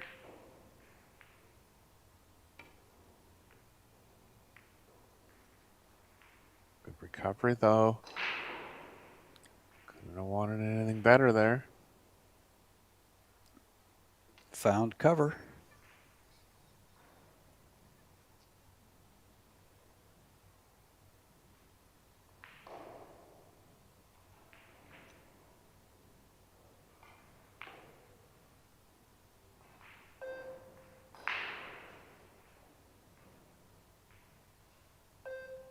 And then looking 2 rails here. Caught at 1, but it's going to get some distance and blockers. Pretty tied up rack now. The 4's been separated from the 5. The 6 is tied up by the 8. 2 10's going to be awkward. Bit of a tactical rack coming here.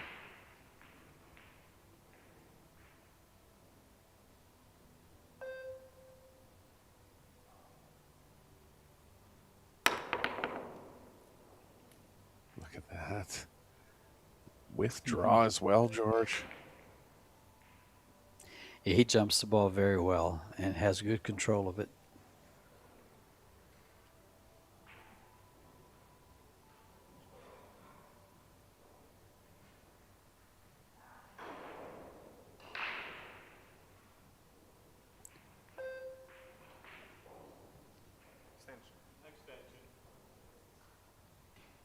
There's a These carom guys on are the taking 10 their of time. it. Yeah, I think he plays the carom on the 10 because the 2 ball lays up for him pretty well for the opposite corner. He might have to draw it, so he might have to get some energy in the 2 and kind of That's true. Yeah.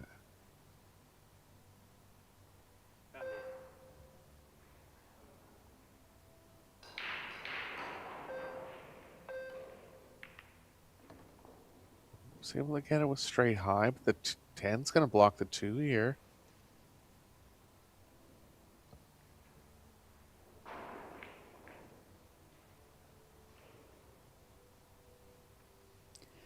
Well, he's got the kick.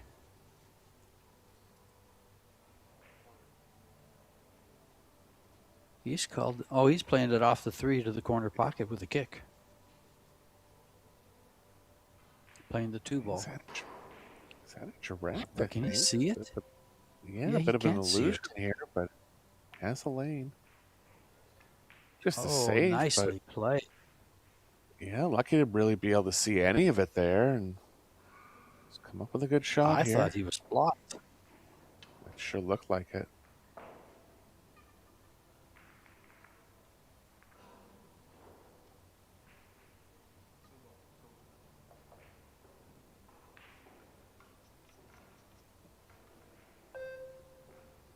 Best case for Kunlin here is hitting the 2 squarely and sticking the cue ball where the 2 is. He could go off the right edge of it. Try to play it towards the corner and get the cue ball back down table.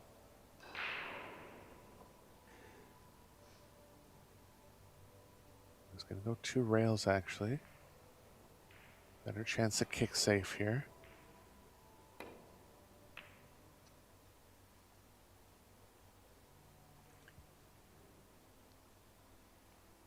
Not going to get it safe. And Katchi can draw into the short side of the 3 here.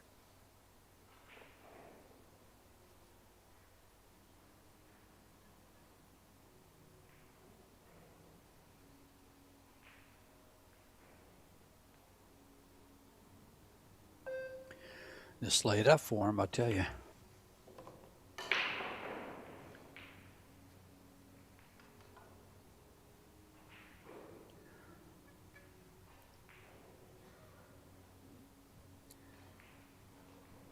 The 6 ball will still provide some difficulty for Kachi in this rack.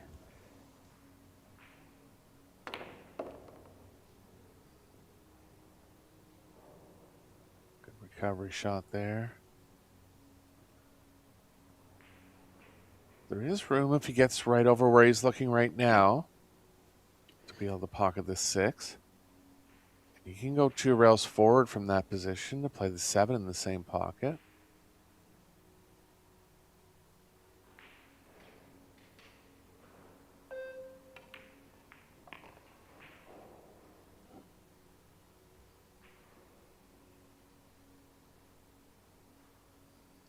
Slightly straight here, but enough angle going to the left that he can develop it across table.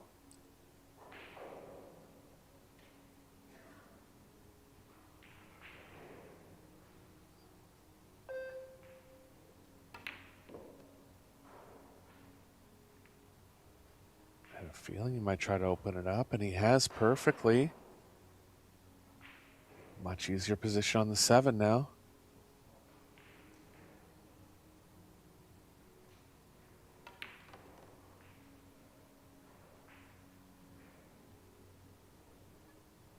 Big game here. Puts the player on the hill with his first set. Going to 4.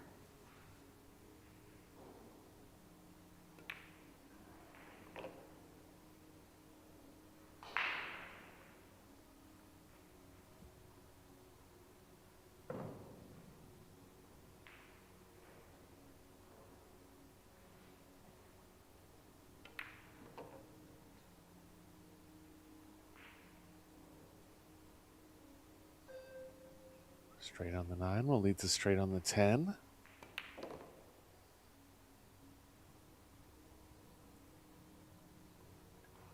Few good safes in this rack. Catch you getting the edge in the end.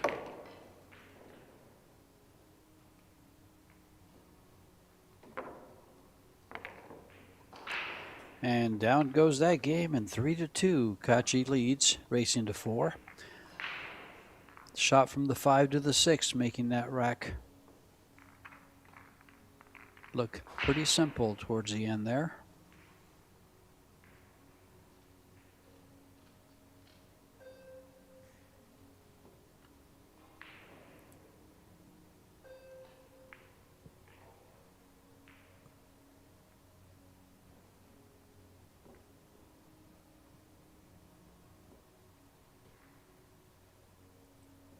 Kachi is still a Predator-sponsored player.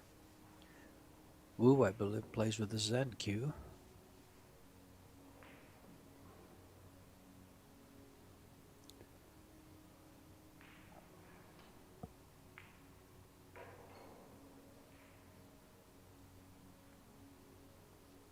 Just had a look over at Shea and Shaw on table number 2. Another high-profile matchup early on in the tournament.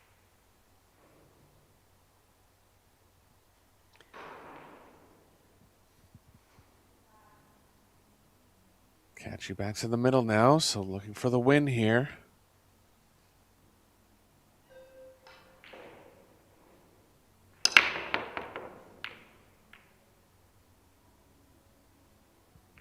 Wide open spread, but nothing down again.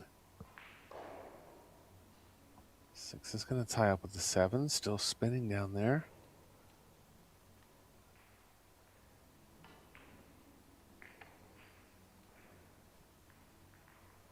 One had a chance, but the 6 got in the way. 2's also tied up with the 9, so another tactical game coming here. Interesting stuff here in this first set.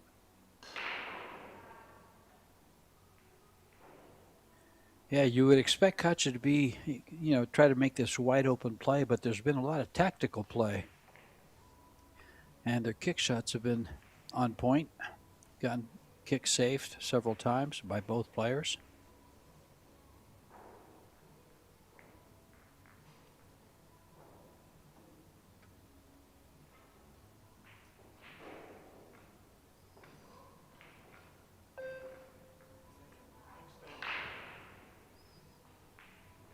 Most obvious play for Kunlin is behind the cue ball behind the 5. It's just worried about having to play it with too much speed where the 1's going to come back in the area of the cue ball.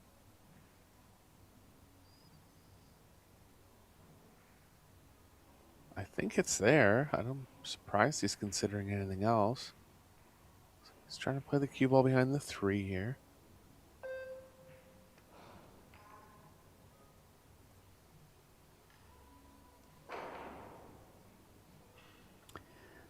Got it.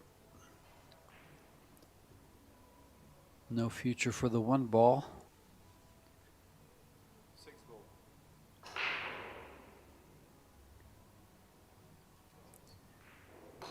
He's going air Kachi.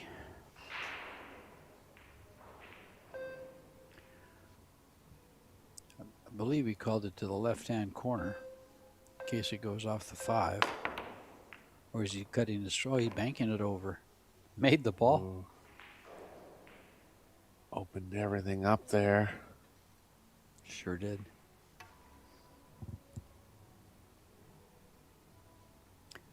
Ooh, asking for the cue ball to be cleaned, and now has a 2 ball. It does go by the 9, doesn't it, Eric? Sure looks like it. Yeah, it's okay in the left middle if it doesn't. Neither player winning 2 games in a row yet.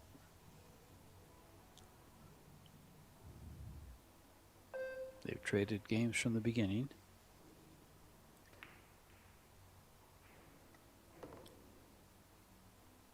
And neither player winning on their break. Interesting.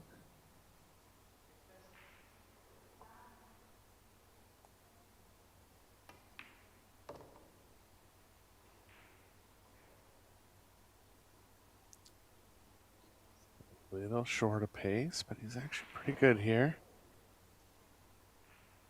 Can hold on the same side of the table for the 5.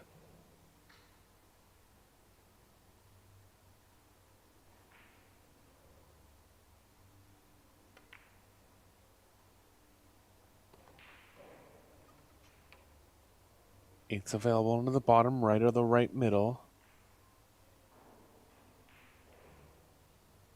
Seen players avoid shots in the side on these arc tables. Likely go to the bottom right with the 8.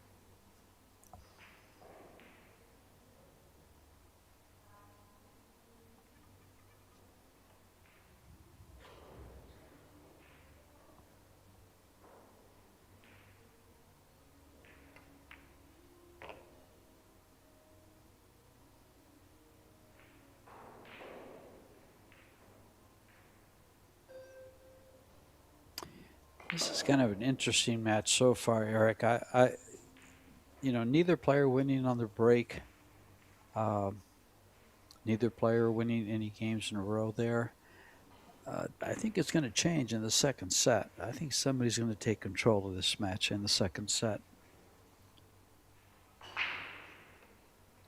We'll see who goes in for the win, because they should be at Hill for this one.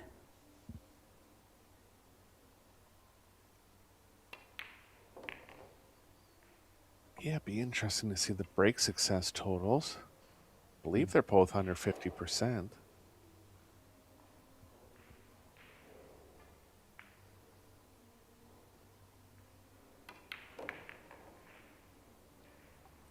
Side pocket. It's flung off the rail, and he's going to get point hooked here.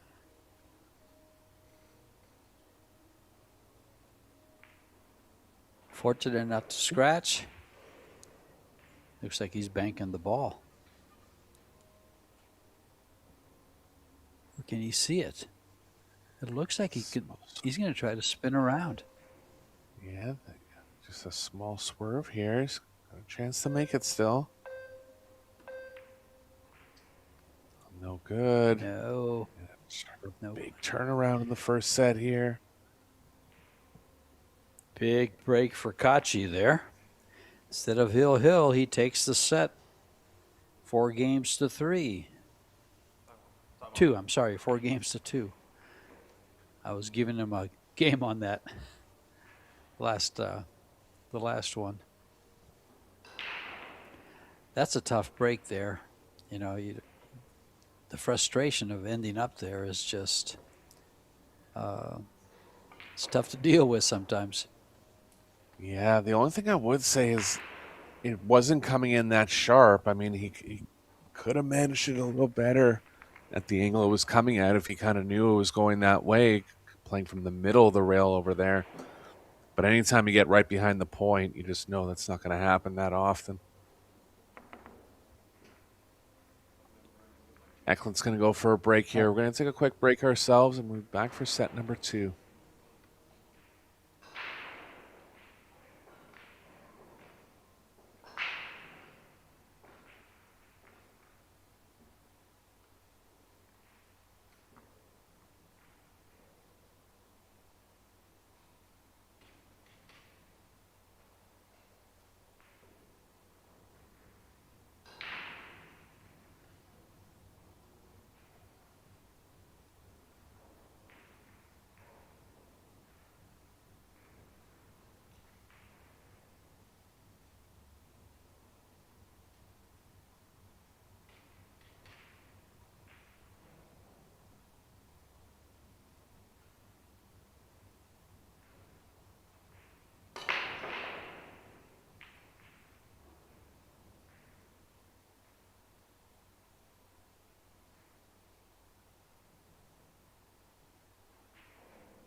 Players aren't back from the break yet. Watching Jason Shaw and Chia Chen Se tied at 3 in the first set.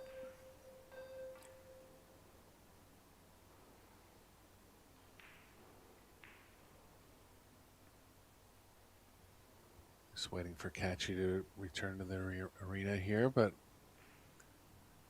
all signs pointing to a hill first set there, George.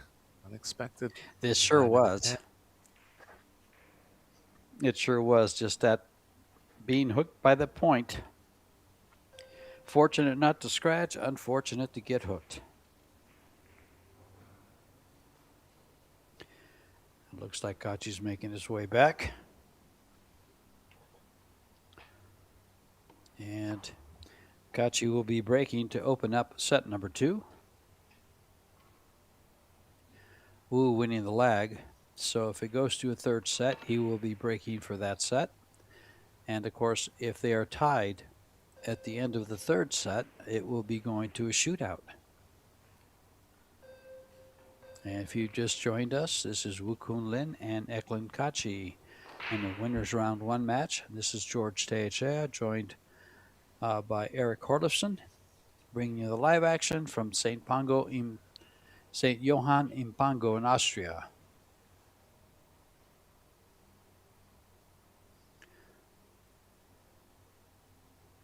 Good square hit from Kachi, but nothing down again. Both players struggled on the break a little bit in the first set.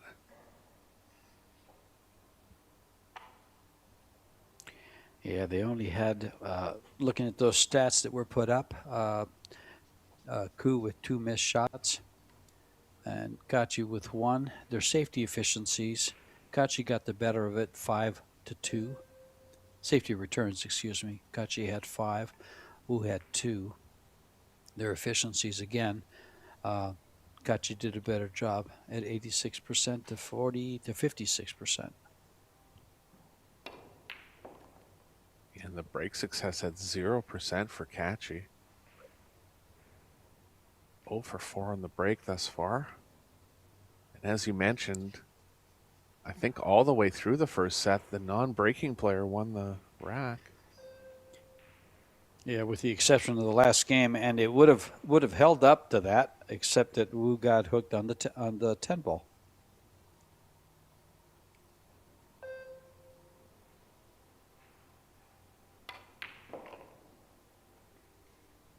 Power up from Kunlin.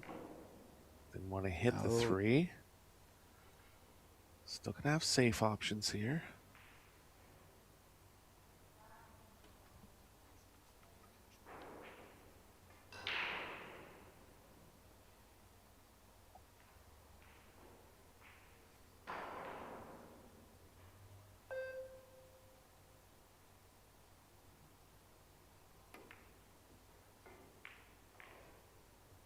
Going to line the cue ball up with the 8. Going to be a little bit short on that. Tough for Kachi to get the cue ball behind the 5 here. That'll be his first thought, but can't really get enough left spin into it. Tough to draw it over from this distance. Can go side rail to side rail here, using the 6 as a blocker.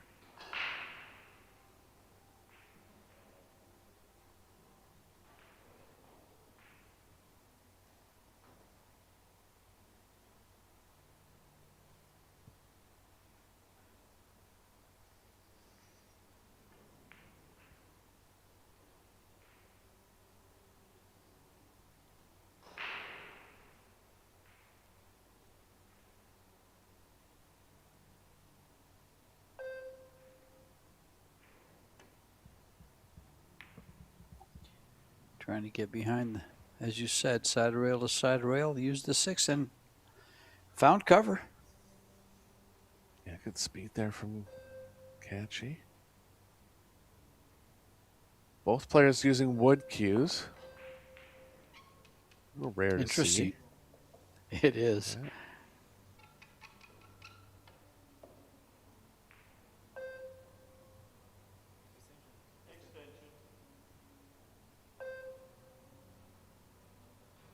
going off the left side of it here. Chance to bank it in the right middle. It looks like he's going to go off the right side. Kind of banking on getting the 3 near the 5, 6, 9 area.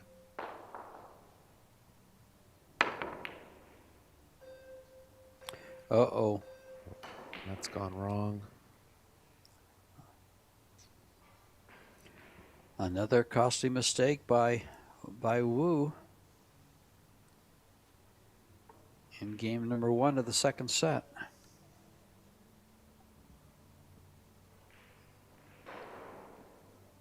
Let's see if Gotcha can take advantage of this one too.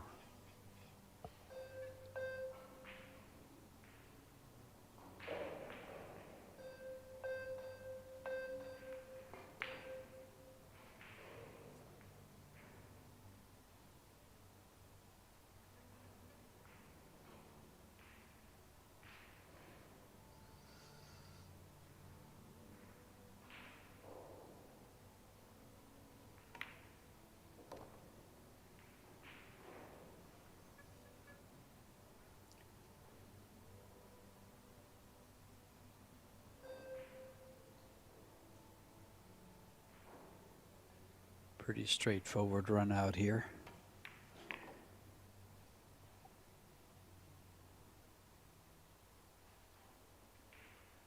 Yeah, 7's easily available. 9, 10 line good. Yeah, it would take a glaring error not to get out here.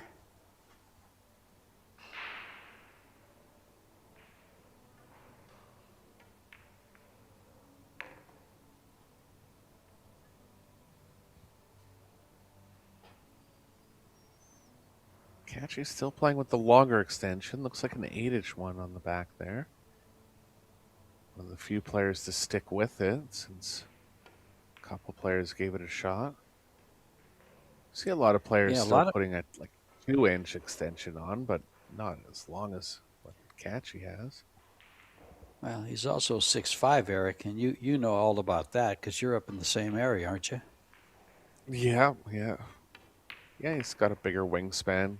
Easier for him to swing the longer cue.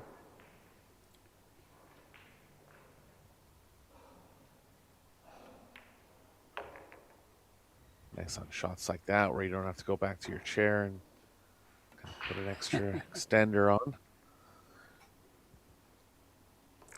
It also levels out your backhand a little bit, doesn't it? I know for me, whenever I put an extension on, it just kind of, it almost gives you a better balance. Yeah, and it definitely gives more power to the cue. Just sure. It's tougher to swing a longer stick straight. But when you're talking about being a world-class player, they obviously have the ability to move the cue straight no matter what. It is noteworthy, though, that a lot of players that did start out with it, players like Shaw, Van Boning, ended up backing away from it in the end. Well, for the viewers out there, our commentator names there are incorrect. This is George Stayacea, and I am with Eric Horlifson from Canada, not Brent Francis. So, yeah, we just had a match running a little bit long on table 2, so we had to switch our lineup up. Happens occasionally, but got to give Eric his due here. He's the guy calling the shots.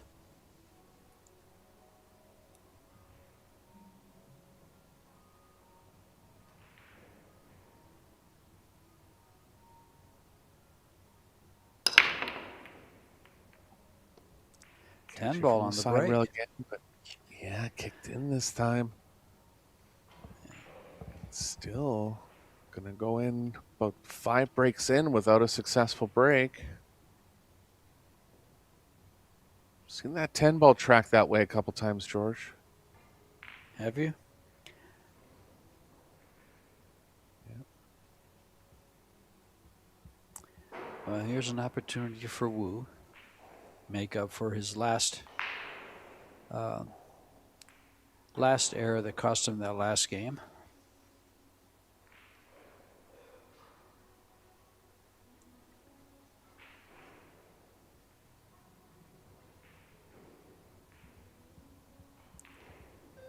Gets to start off with ball in hand. Looks like a pretty open rack.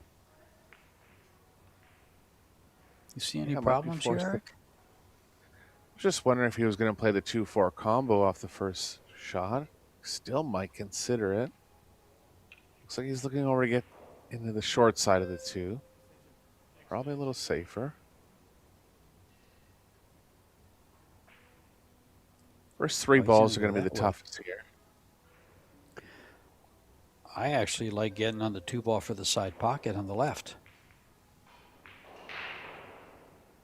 And running the cue ball down for the 3. He's looking to get back to the same pocket for the 2. Yeah, this one end up straight here. Does have some angle.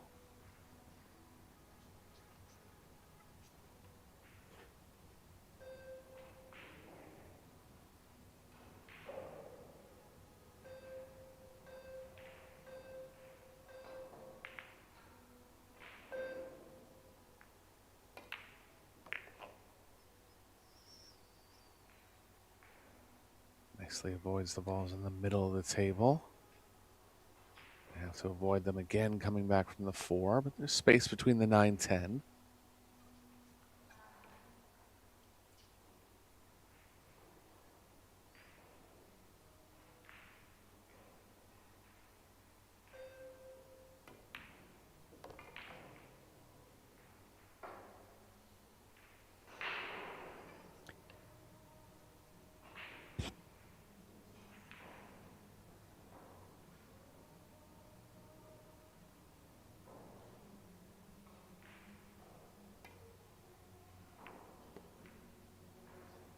Oh, he got a little bit too much English.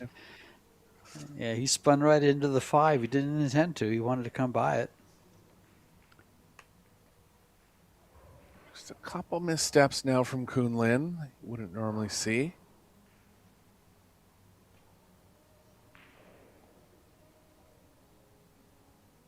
Just going to back off on the offense. Could play the 5 cross side. He's got a 2-ball wall here. Gets across enough. So he's left the rail first at worst here for Catchy. High percentage kick safe if he is able to get into the long rail here.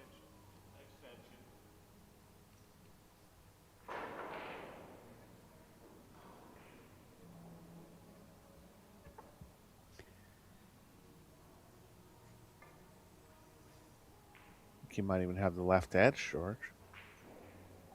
Yeah, it looks like he does. Probably just barely move the 5 and come back to about where he is now. Or is he going to go up high? Yeah, same place, same shot. 5 ball might be frozen here. Kind of take away the possibility of Kunlin slow rolling onto the 5.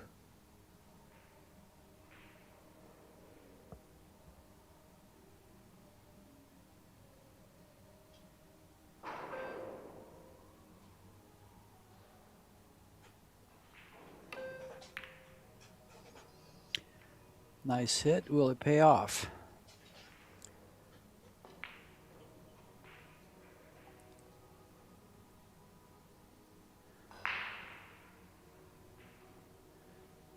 Eric, here's an interesting shot. He can go distance or try to get... Go offense in these spots, and there's a chance to get safe if he banks it short. I think he will try to bank it in here.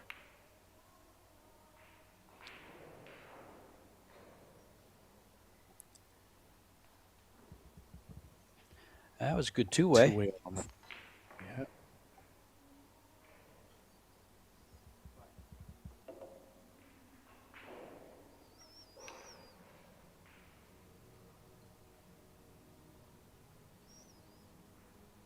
Gonna try to get underneath it here.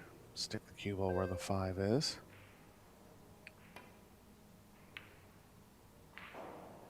Perfect. Played. First distance pocketing coming up for Kachi here.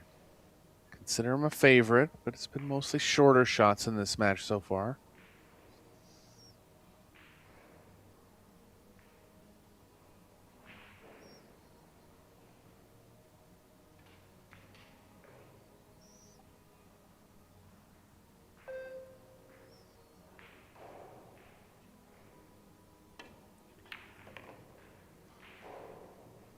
Go for the cue ball behind the 7. Oh, he's going to find it too.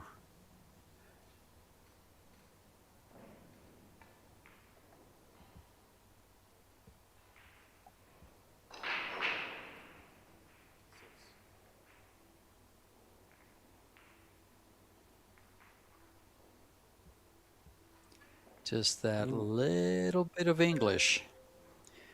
Got it off the rail to get behind the 7. Yeah, we were noting that the table was playing a little fast, and oh, look at this. He's kicked it in, but he hasn't called it. That would be where you would call the ball. Really surprised he didn't call it in that pocket. Yeah, sometimes the players overlook that play or that call. I mean, where else would you call that one? It's almost like he's too good to kind of forget calling it, but I'm just surprised he would have picked another pocket. Well, instead of a 2-0 lead, he's going to come away with tied at 1.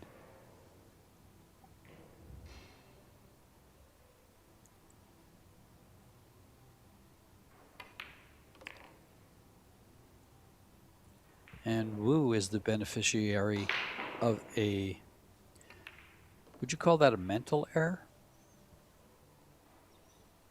I mean, yeah, it's the most obvious pocket to me. I mean, he might have just thought that he was going to try to kick it around 4 rails and maybe would have called it in the other corner pocket. But if he just forgot to call it, that's definitely an error.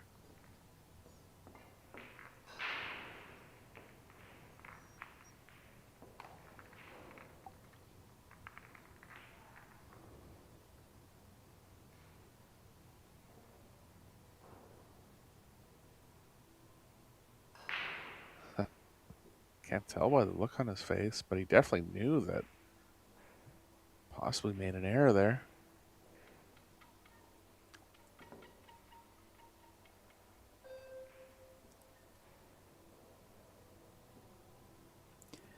Well, Wu looking to try to cash in on $37,500 in this tournament.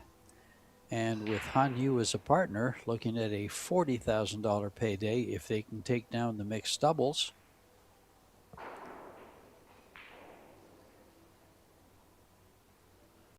Kachi in the same book there, or in the same game plan.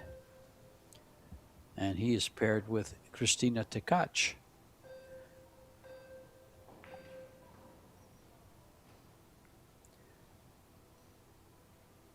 So this is a very important match for both of these players, and it's their opening for Wu and Kachi's second match of the day.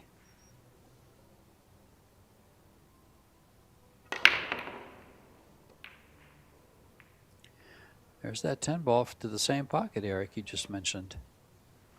Yeah, it's definitely tracking that way. We saw it in the first round match with Josh Filler and his opponent Ivanov.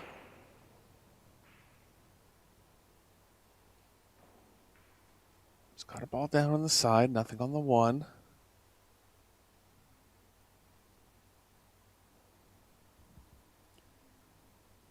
Don't mind pushing near the 8 here. Be in danger of Kachi leaving the cue ball behind the 3 off that play. Pretty tough to push the cue ball up table. If he pushes it to where the left of where he's at, it's going to be too vulnerable to leaving a shot.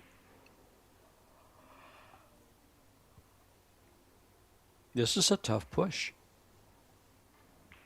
Yeah, I don't mind what You he's just thinking mentioned. now, just leaving a kick safe. Can't really leave it to the right of the 8. It's too easy to play the cue ball behind the 3. And Eklund will give this one back, but there's really nowhere else to go.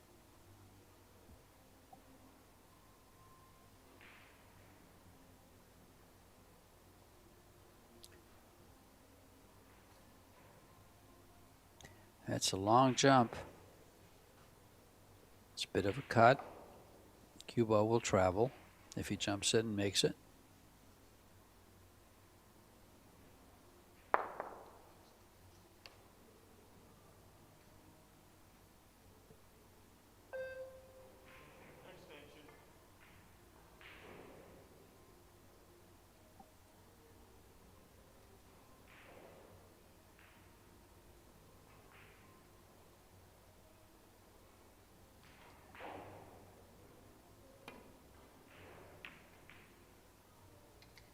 Oh, what a nice kick there. Great shot.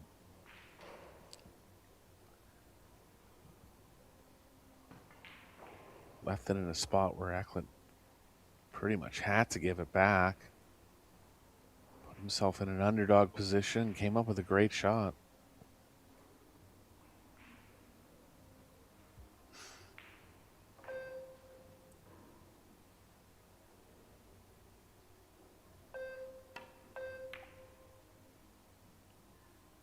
This is going to work out if he gets behind the 8.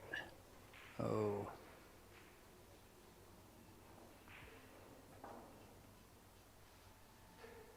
Can't cue down on this. It's going to be big power if he wants to go forward.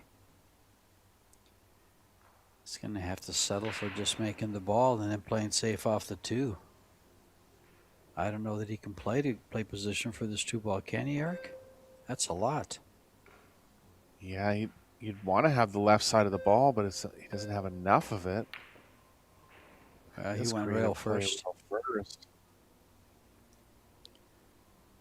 And it's going to end up almost behind the 8. I believe he has it. It's close.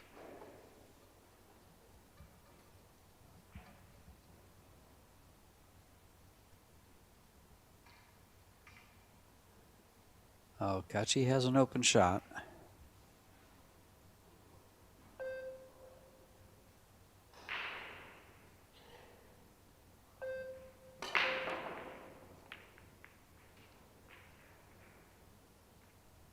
So uppercut it. Gonna get coverage here.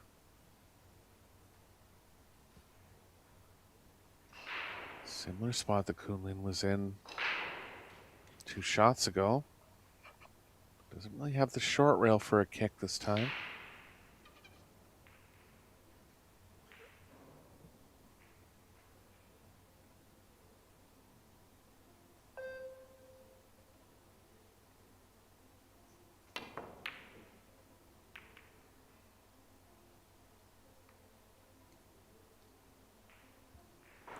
This is going to leave an opening.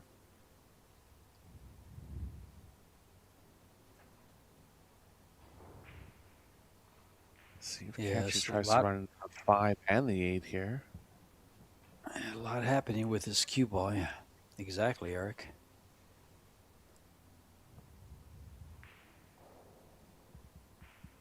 If he hits it with speed, he's got a decent chance to come up with something on the 2, and he's opening up a pocket for the 2. Oh, I think he tried to go into them there, and he landed dead perfect on the 2-5 combo now. You can see the effect of the heavy top with this new cloth.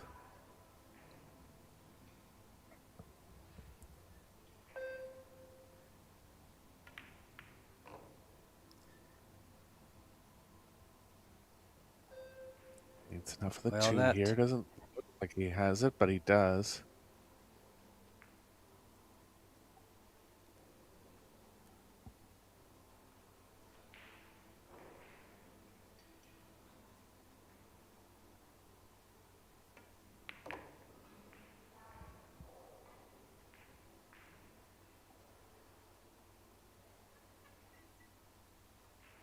Early 10 ball's not going to be a win.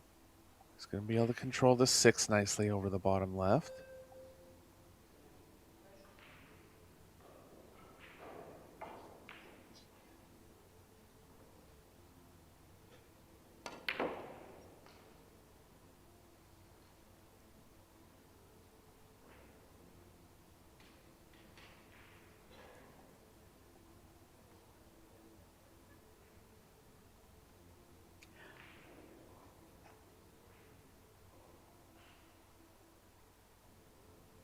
Any angle besides straight should be okay here for the combo.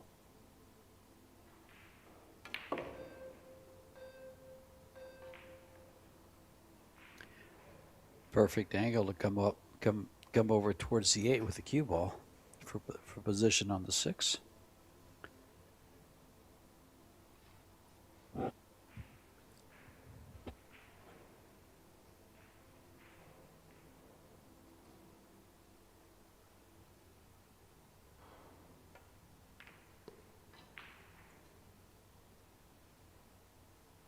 Looking good now. I'll likely play the 9 in the top right, just minimizing the cue ball movement. Going to take back the lead here.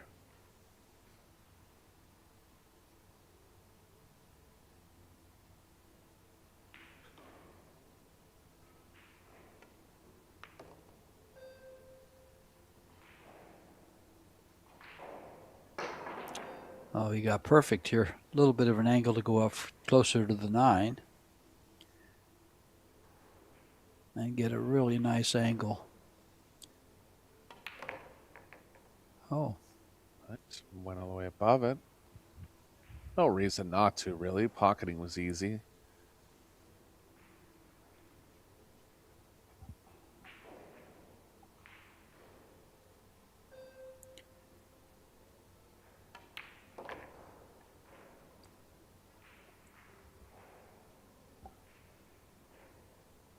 Well, we'll see if we can finally get something going on the break, George. He's made very few mistakes in gameplay.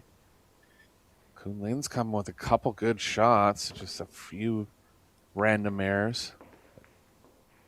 Catchy's been the more error-free of the two. Yeah, he actually won the first game of the second set, and that was his break, but they traded quite a bit of tactical shots there in the first game. And then again, he won this game, but it was not on his break, as we've mentioned earlier.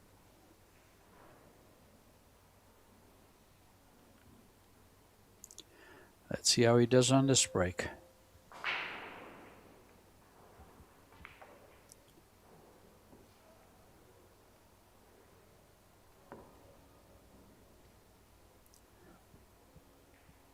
There's some stats for you guys to look at and for us to kind of break down.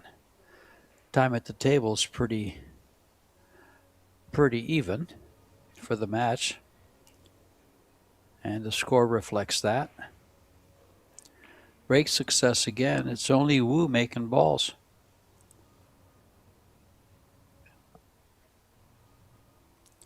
Again, the safety returns, they've kind of evened up now. They were in Kachi's favor.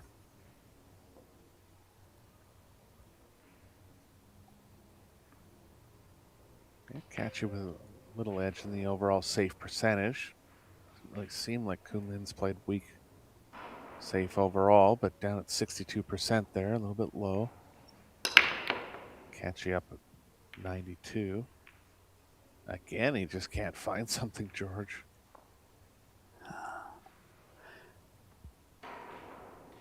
Forward there instead of staying up.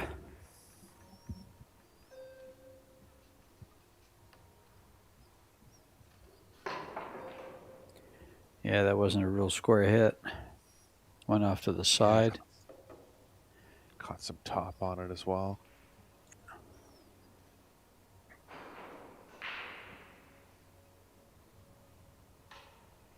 So, chance for Kunlin to stay in it here.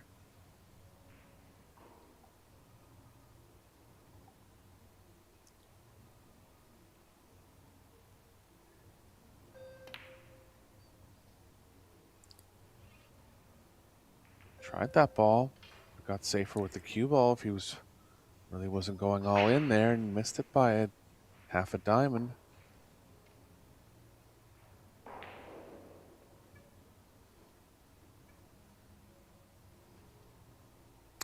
Interesting, he decided to stop it instead of bringing it back just a little so you get a little more speed on that ball. Yeah, just got caught in between angles. Shot clock was getting a little low. Wasn't really able to hit it how he would have if he would have had more time. Catch has got to avoid the 8 coming back here. It's going to be tough to avoid.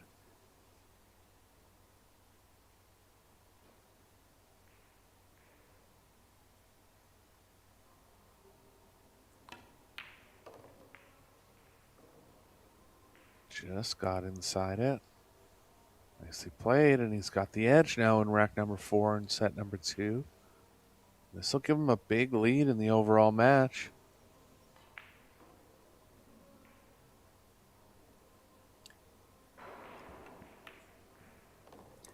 Well, it's there for him. He's in position. Now he just has to stay there and walk out the rack.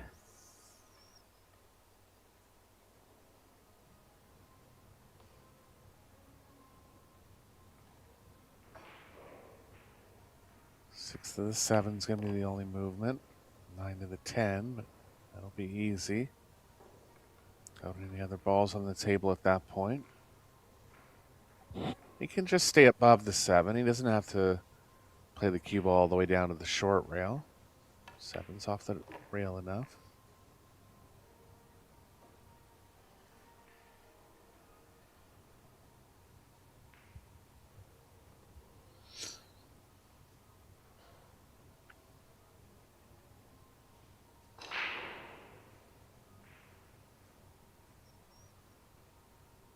Catch is looking good, George. It just he will obviously have to get his break going a little better if he's to do well in the overall tournament.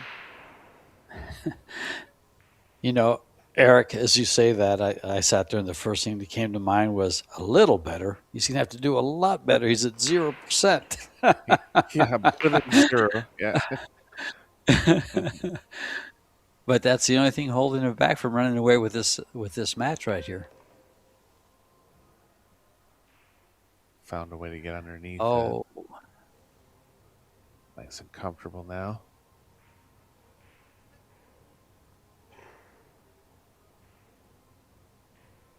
He's tried 2 different strategies. He's gone from the mill and he's gone from the side rail, both over on the right side of the table. Only thing left is to kind of switch sides.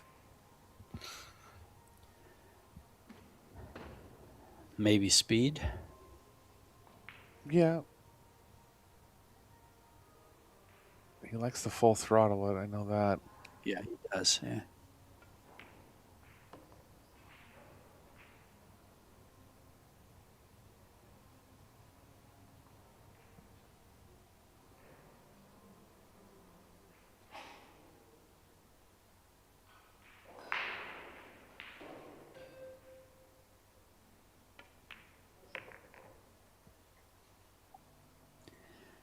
Well, as you mentioned, he could have got a little better on this. Yeah. Tester here.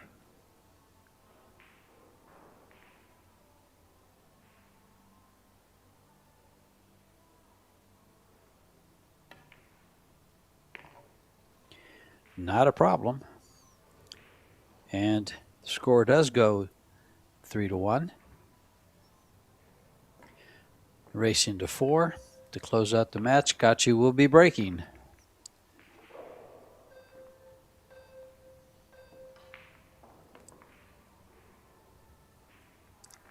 The Pro Billiard Series will have 3 more events coming up right after this one.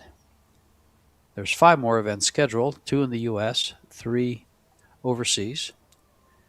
The next one will be Rome, Italy in August, then Vietnam in September, and Bali in September. Those will have world titles, so more than likely the Americans will take the flight out there to Vietnam and Bali.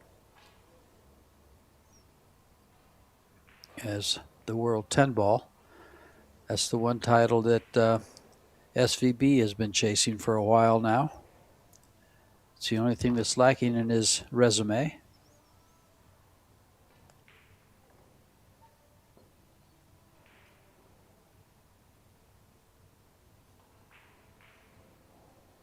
Back to the middle for And- Catchy and a completely direct attack angle here. Dead center.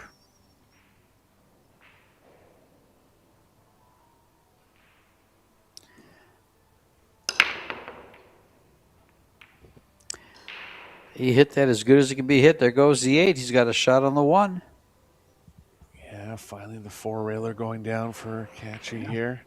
See how thin he is on the 1.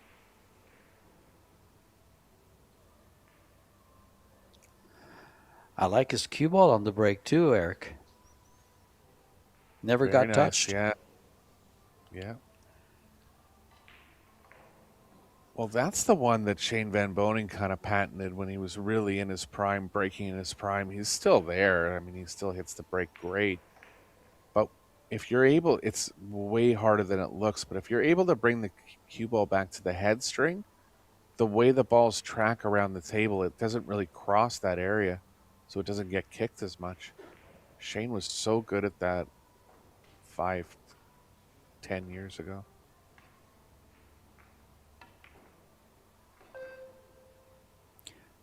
Uh-oh. So be a little lucky here if he goes in the pocket, and he has. So another chance for Kunlin to hang in here.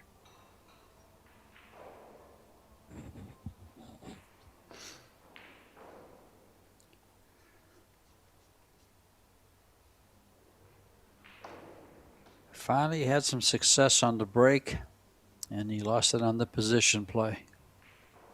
Yeah.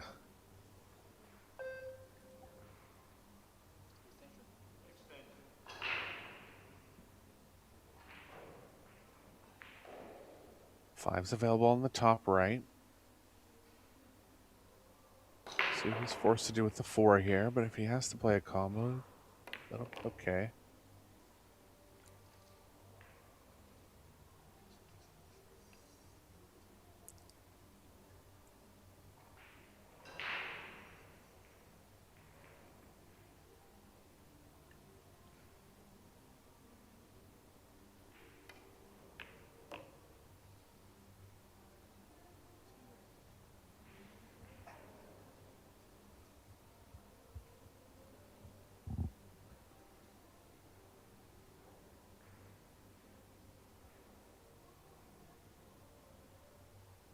Just anything slow speed here, and just kind of dealing with how the 4 ends up over the pocket.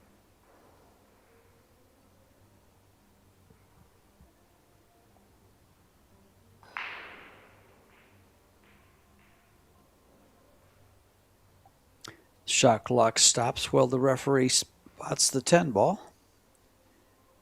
And as soon as he steps up to it should start back up again.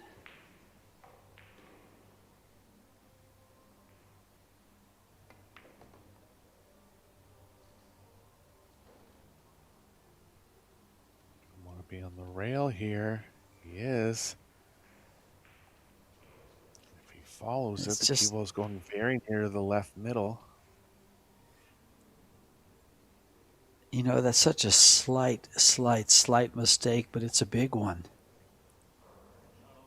This rack just got a little tough. The shot now is the key shot, where it was basically going to be just a stop shot. He says no problem. Still not in perfect line here.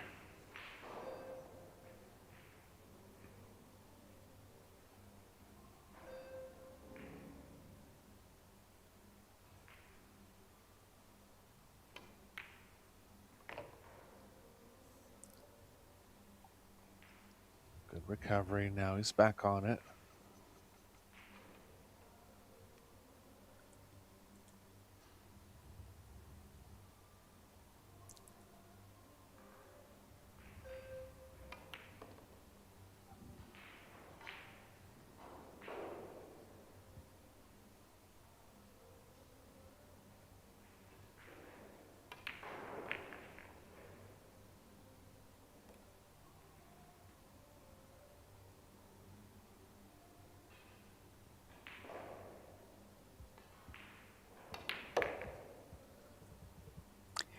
And Wu Kun Lin ties things up at 2. Oops. 3-2, excuse me.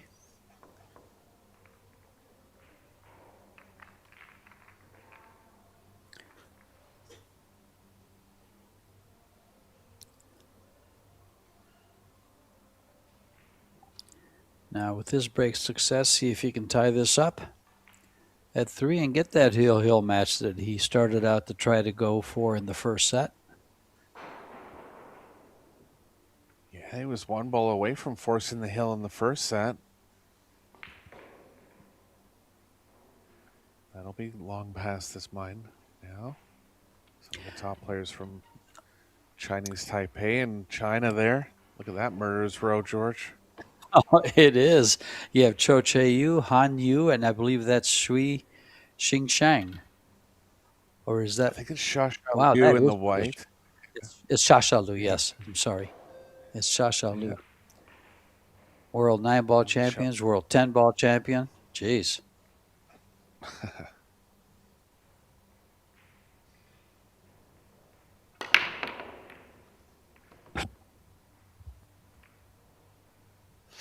I like you called them a murderer's row. I did like Murder that. Inc. Oh boy, I tell you.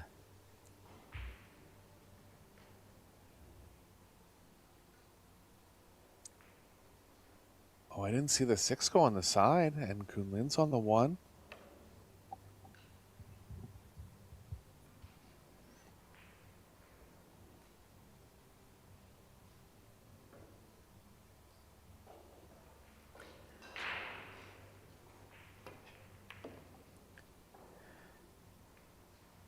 One of them, of course, one of those ladies on Murderer's Row is Han Yu, who is Wu Kun Lin's partner in the mixed doubles.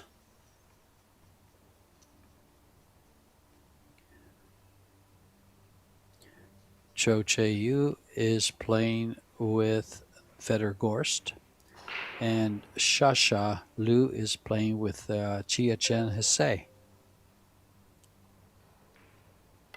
Honestly, it's kind of nice to see four real strong players sitting together like that. You can imagine all the battles they've had Sure. over the years. You know, it's like there's got to be a bit of animosity here and there over titles won, but I don't think they'd be sitting together if they didn't like each other. Things went out of line here for Kun Lin.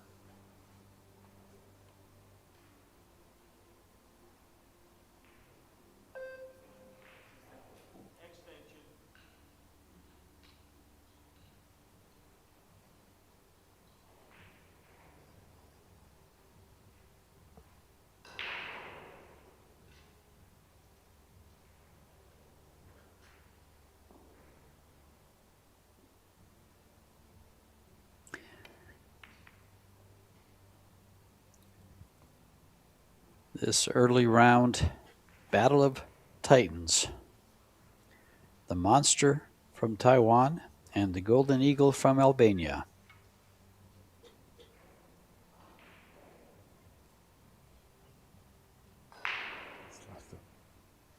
Half pocket into the top left. I think Catch is going to lay up behind the 5 here.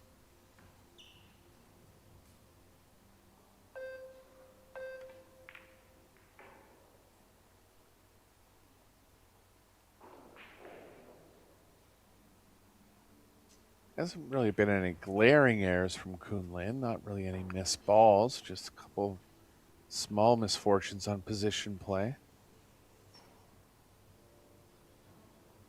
Stats did show that Eklund had the edge in overall safe play, but I feel like Kun Lin's played some good ones. Yeah, he's come a long way.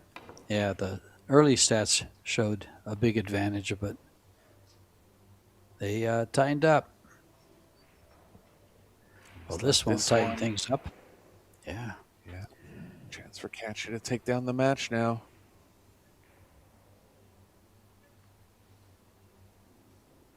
A good chance.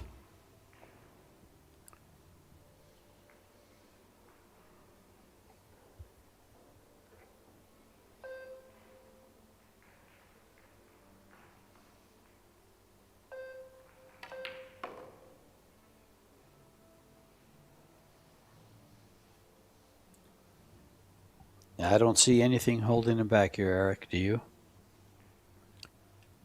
No, not quite sure where he's going to play the 5. I don't mind playing in the left middle. He's got few options here. He's good on it. Be on a good stop angle with the cue ball moving, drawing to the left off the 7 now. Up towards the 8. Oh, he's got some angle going to the right. He still has to get the proper angle moving towards the 8 here.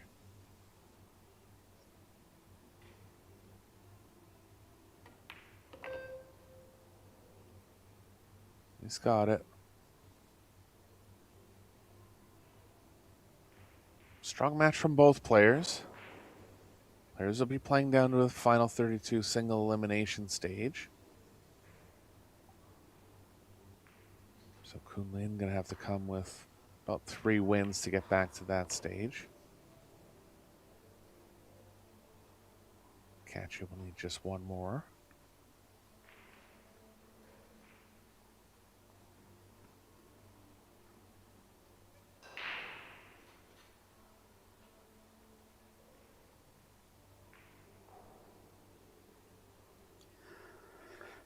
Little straight here.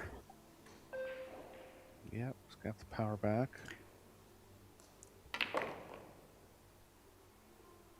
Look out for the side again. Uh-oh. It's Wow. Okay. Reminiscent of the shot that cost Wu the first set. Yeah, and Katya actually had an early chance to close out the second set and scratched in that pocket. So that pocket's played a bit of havoc for both players, but it's ended up good here.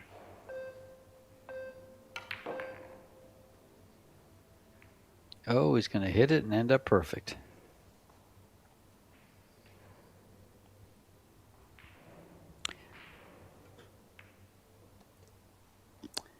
And there it is. Katya takes the opening set in the winners round 1. 2 sets under his belt. And as Eric mentioned, 1 more to get into the final 32. Wu will go to the 1-loss side. And this is the last match of the day. We will start tomorrow with the women's and the mixed doubles. And it'll be a busy day tomorrow, so make sure you stay tuned. This has been George Dehechea and Eric Horlifson bringing you the live action here in Austria for the Pro Billiard Series. Come back and see us tomorrow.